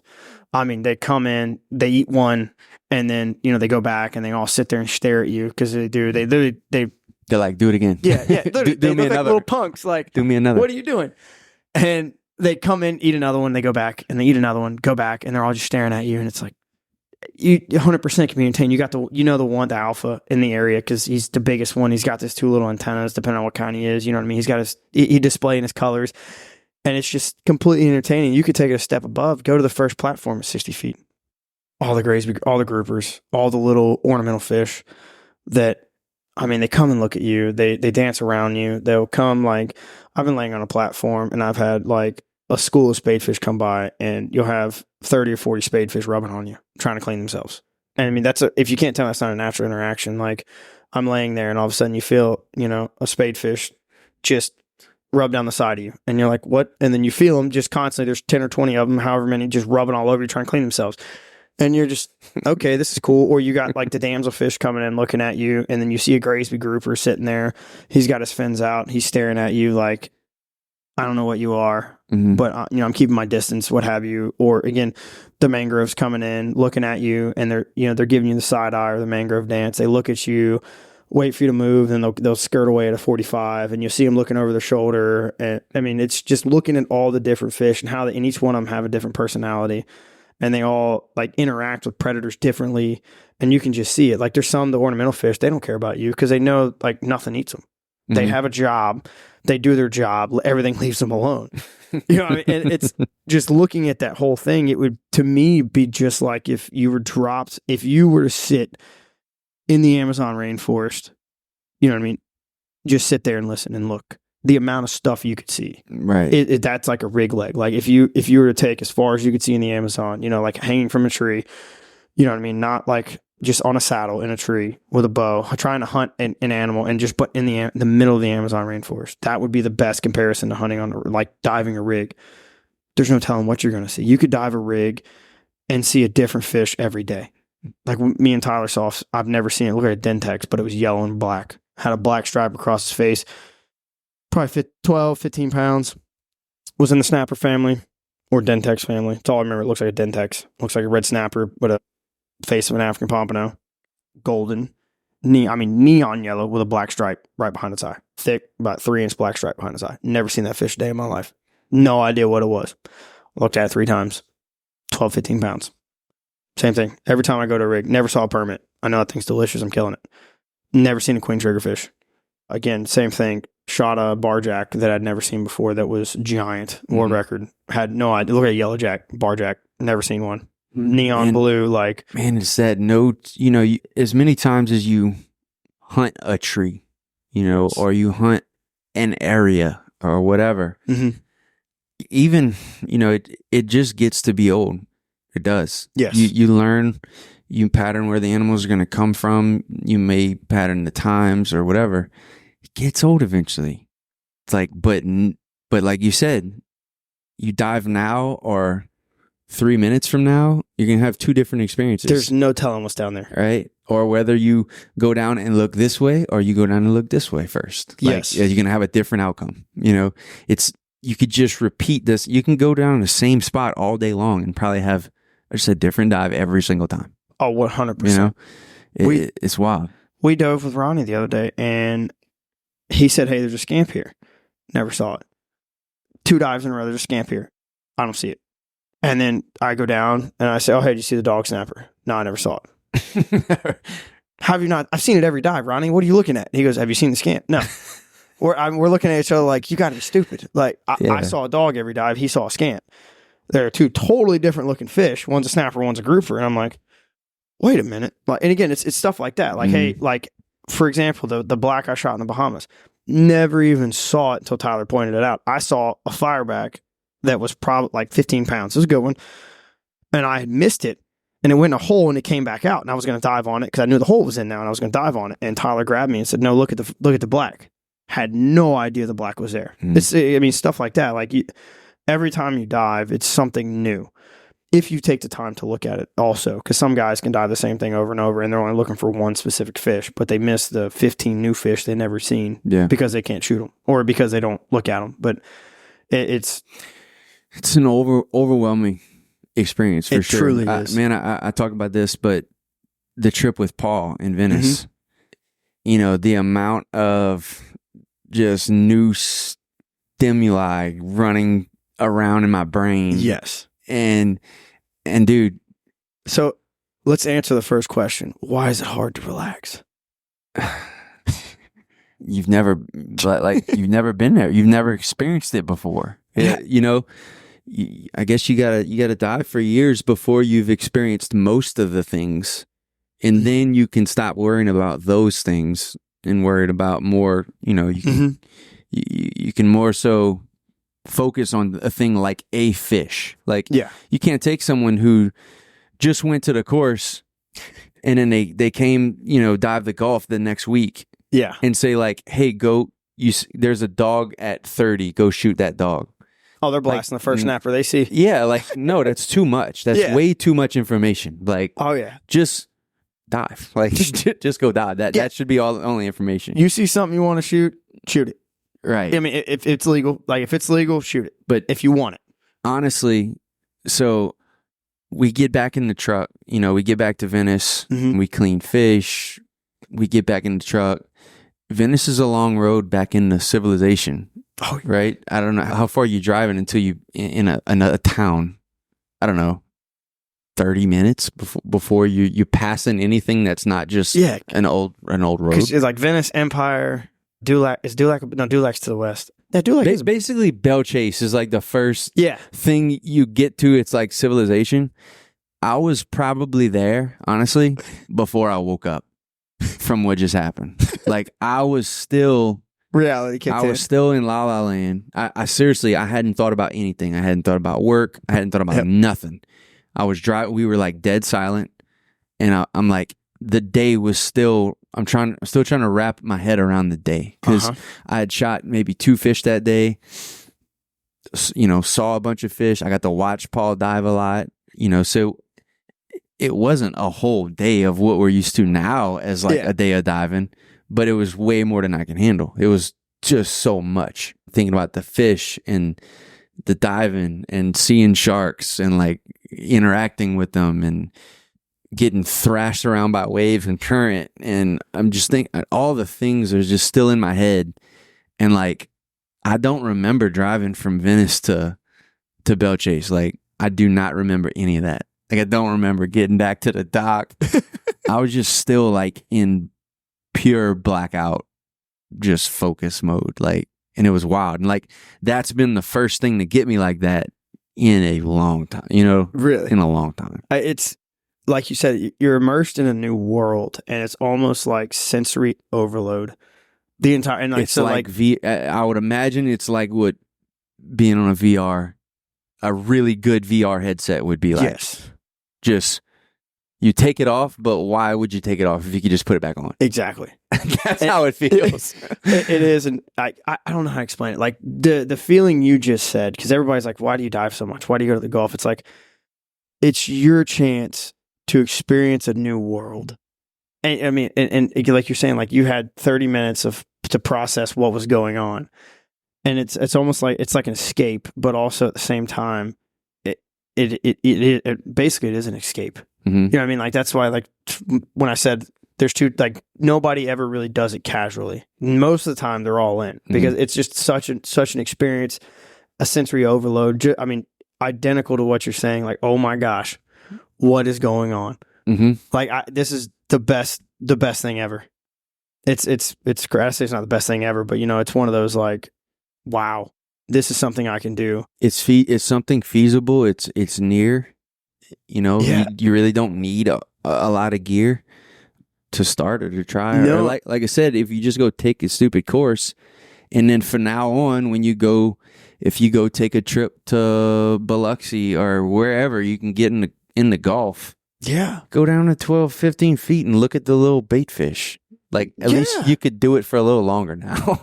I mean, it'll make that funner. Exactly. Yeah, you can. It'll make it to where you can not worry about, you know, getting there. You can enjoy the moment more. Because that's what we like. Tyler says, he goes, if I could just get to, you know, X depth and hang out a little longer, it would be a game changer. Yeah, and sometimes 5 more seconds will be huge fish or no fish. Exactly. It's same thing, whether it's 5 feet, or sorry, whether it's like 10, 12 feet, or whether it's 105 feet. Mm-hmm. Like, taking the course, it's not going to get you to 105, but if you take the proper courses, it can make the experience that much more enjoyable. I mean, getting the correct course is another thing, because you can definitely take a course that is not enjoyable. We talk about like the course of Benthic, like, oh, it's just nerve-wracking anxiety, and no, like none of the students do it right. No, we have like a 99% pass rate. The only people that don't pass they have equalization issues, i.e. they stayed out because they've been in Destin. I'll use you and Brittany's example. Like, you guys didn't do this, but you know, it's a couple, they're on like a vacation, husband's getting drunk. You know what I mean? And then he shows up, he's half drunk, he can't equalize because he's not hydrated, he's dehydrated, he's trying to pound water, and then, you know, he can't equalize. So we tell him, hey, look, you know, come back. You've got a year to redo this course. You don't have to pay anything except for unless we go to Vortex. You know, you pay your entry fee to Vortex, and then we'll recertify you. Just do the open water again. 90% of people come back. You know, some of them don't, but 99% of the reason they don't pass is the equalization. Nobody doesn't pass because they can't perform. They can't do the dives, and it's not all about the diving. It's one of the main requirements, and is, as an instructor, do I feel safe with that person diving with a loved one? That's one of the requirements to pass the class, is like, do you think this person is going to kill a loved one? You know what I mean? Like there are physical requirements they have to meet. Like I'm not going to tell everybody what they are, but there are checkpoints in the class that a person has to meet. But overall, like, do I trust them? Like if I were to, like, would I let my fiance go dive with them? You know what I mean? Do I think she's going to come home?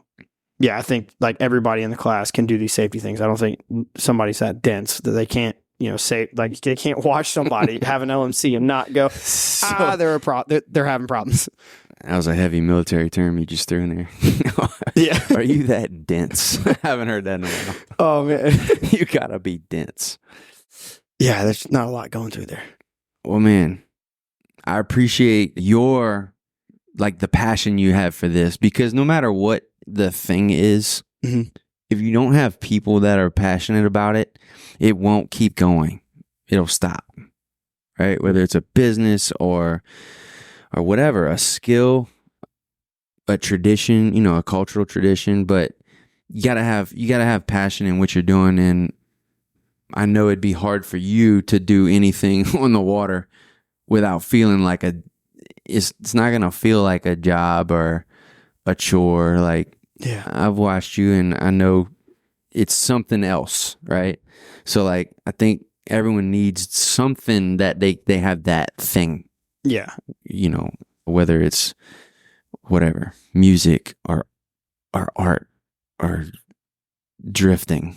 Yeah. I don't know. Something not as cool as spearfishing. It's just gotta be something, and you gotta be passionate about it, and you gotta find other people that are passionate in it. If you don't have hobbies, you don't have passions, life's not life. Yeah. I mean, you're just kind of just mellowly going through life, and it's not an enjoyable time. Some are more dangerous than others, and this is a pretty dangerous one. But that's why we find people like you, and we learn the proper safety techniques to do so. Yeah, I mean, it's not hard, guys. Take a class. I promise. It's worth every penny. I have not met a single person that was like, I didn't learn anything. I'll never forget. So we went my first attempt in the course down to 66. There's a kettlebell sitting at like 80 feet? 66. It's sitting at 60. So we were drifting, right? Yeah. So we're just drifting on the line in the Gulf. We're in like 80 foot of water. Yep. You can see the sand from the surface. You can really see the sand from the boat above the water. Crystal clear. You had a really good year. Yeah. There's just a rope hanging down from a buoy and with a kettlebell on it. And the kettlebell is at 66, and the goal is to, do all the techniques they teach and get down to 66 and sit there and then come back up. And so I remember going down. I believe you follow, right? You say like lined up. Yeah. I think for those. I'm within like almost arm's reach. Oh yeah, I'm within arm's reach the whole time, or like I'm a foot behind you. Yeah. Sometimes I try not to bother students because they have a lot going on. Last thing they need to do is look at me, because then it clams them up. We're going down, and you think we had to grab the rope at that point? We had to hold on to the rope on the way down, or no? Yeah, it depends. So like we do free immersions down to 45. So you pull down 5, 10, 15 meters, and then you do a dive to 33, and then 45, and then 66. So it depends on where you were at. And okay. My first 66. So you were diving. I got to do it twice. I went 66. I guess you just followed me, and I literally just went down, touched it, turned, came back. Yep. And then next time you said, all right, this time go, and he said, go, and then look at me. Sit there, sit still, and then look at me. Don't go up until I tell you to, sort of thing. So I remember going down. And when you're going down, you can start to see the sand kind of get closer, and then it gets weirder. As you get lower, it gets weirder because, it's like you're in a different world here than you were 60 foot above you. It's just different. So I get down, turn around, I'm looking at you, and now we're facing upright. Yep. So we're facing upright, feet down, but we're just sitting right at 66, and you had hand signaled for me to turn around. Or you pointed over my shoulder.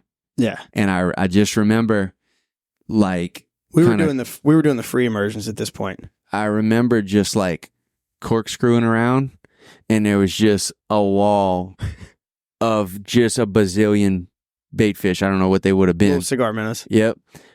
Just as many as you can fit in one picture frame. Oh, yeah.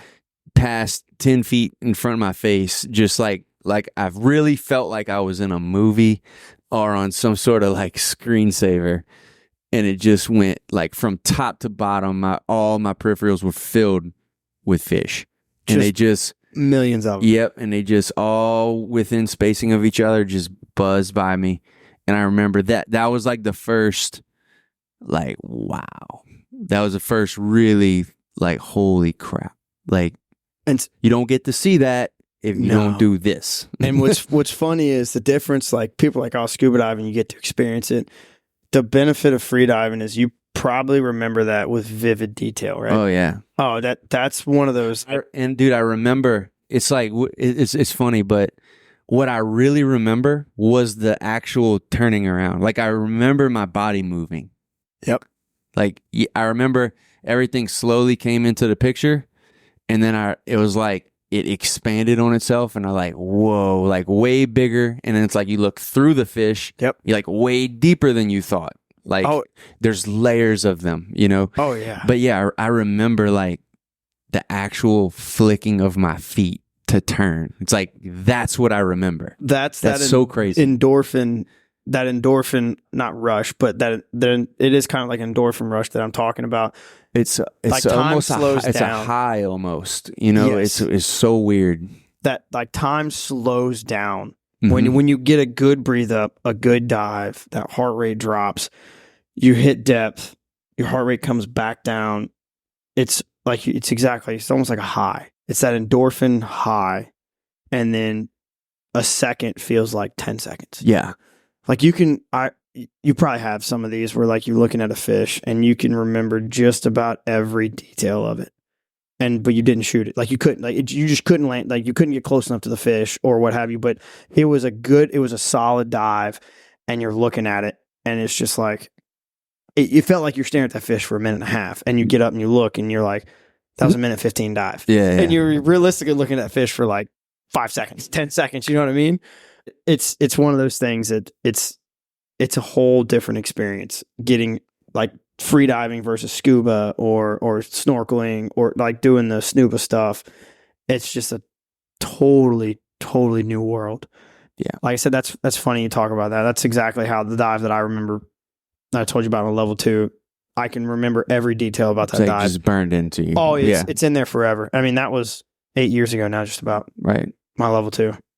I mean, I can vividly remember it. It's very interesting. And it's like nothing was overly significant about it.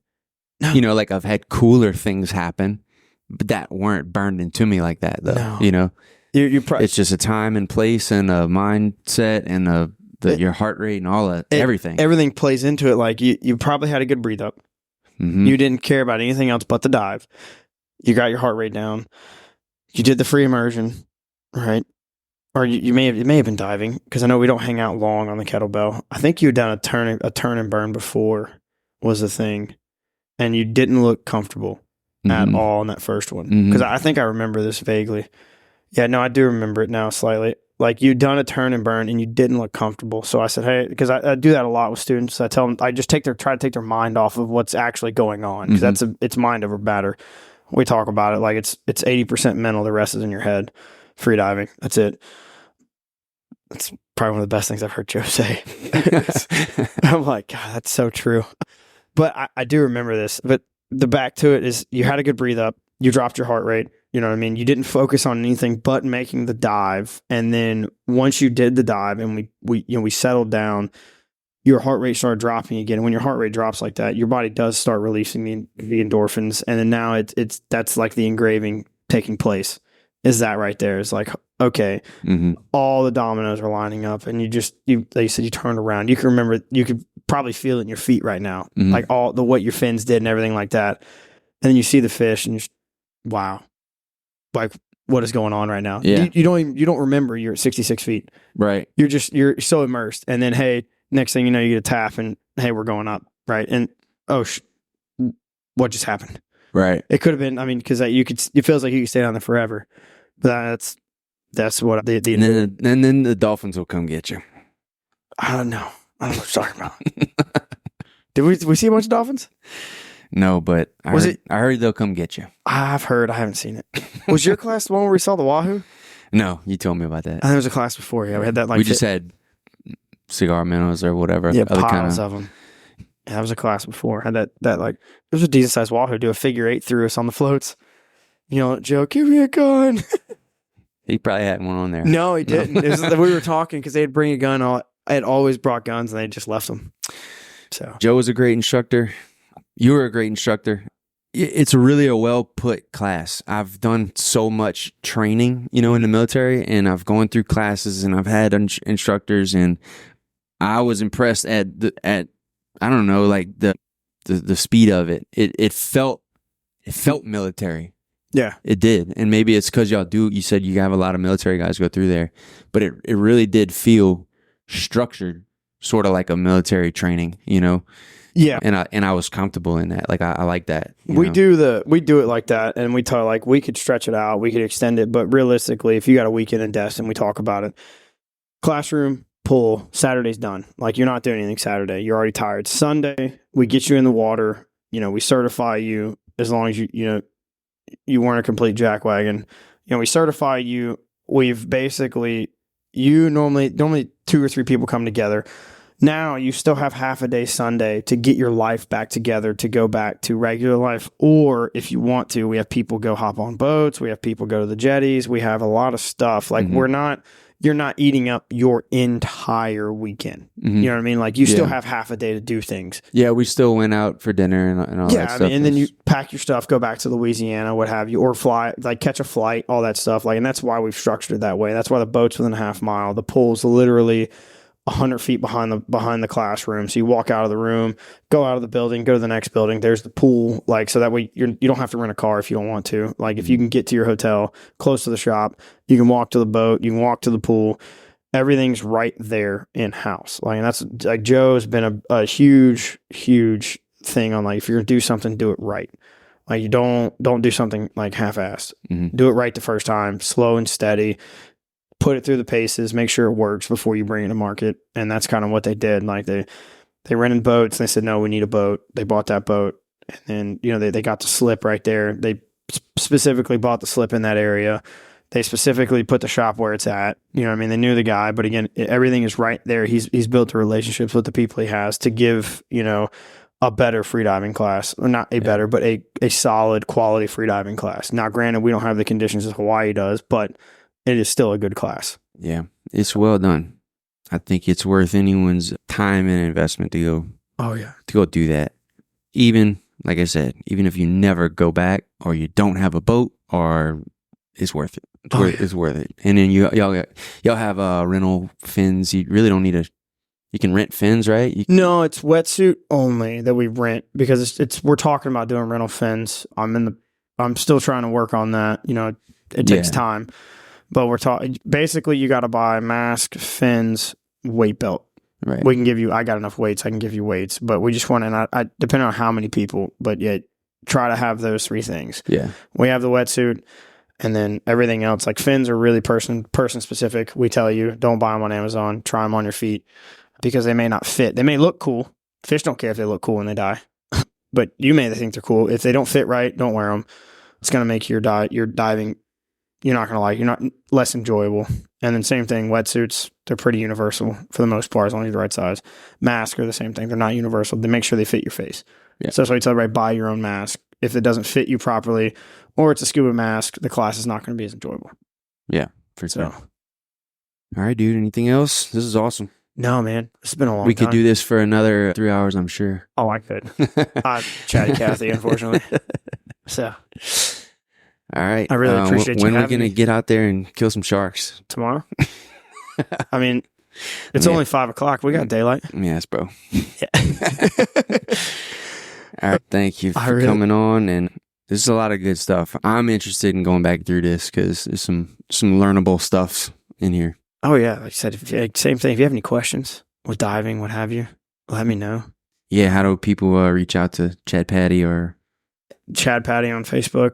That Guy Dives on Instagram, or you can call the shop Benthic if you want a private class. ask for me. You'll get Mike or John. They'll give you my information. We can definitely go from there. Like I said, that's the 2 ways. That's the 3 ways for the most part. So BenthicOceanSports.com is Benthic's website. I don't have any classes posted currently. The season's starting to slow down, but like I said, if you do want a private, call them. I can definitely put it together, or they'll let me know, and then I'll get in contact. Next summer, classes start firing back up usually around June or so. April is when they start, and then like I said, I got to work with Joe because I know the amount of students has slowed down a lot, and I haven't pressed Joe to teach a lot of classes. I've just kind of let him, with him getting close to retirement, I'm not trying to badger him, what have you. Mm-hmm. So I just let him teach all the classes, and when it picks back up, I'll jump back in rotation. So sweet. Yes, sir. All right, dude. Can't wait to get back in the water. Oh, yeah. Peace.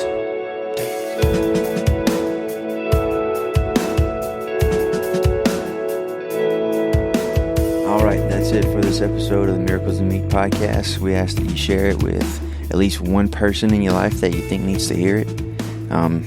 If you got a little something from it, you got some little goose pimples, or it just gave you some feel goods, send it to someone else. Let them feel that too. And if you loved it, please leave us a 5-star review. That'll really help out. And if you only loved it like 4 stars worth, please do not leave a review. Same thing with the 1 through 3. Not interested in any of those, only 5 stars. If you have any personal questions or comments about the episode, shoot them over to Bourgeois Meat Market on Facebook or Instagram, and we'll reach back out. And if you have any ideas for any cool future guests, please shoot those over too. We're always interested in hearing who else is out there and what kind of cool stories we might be able to bring into this place. See you next time. Thanks for listening.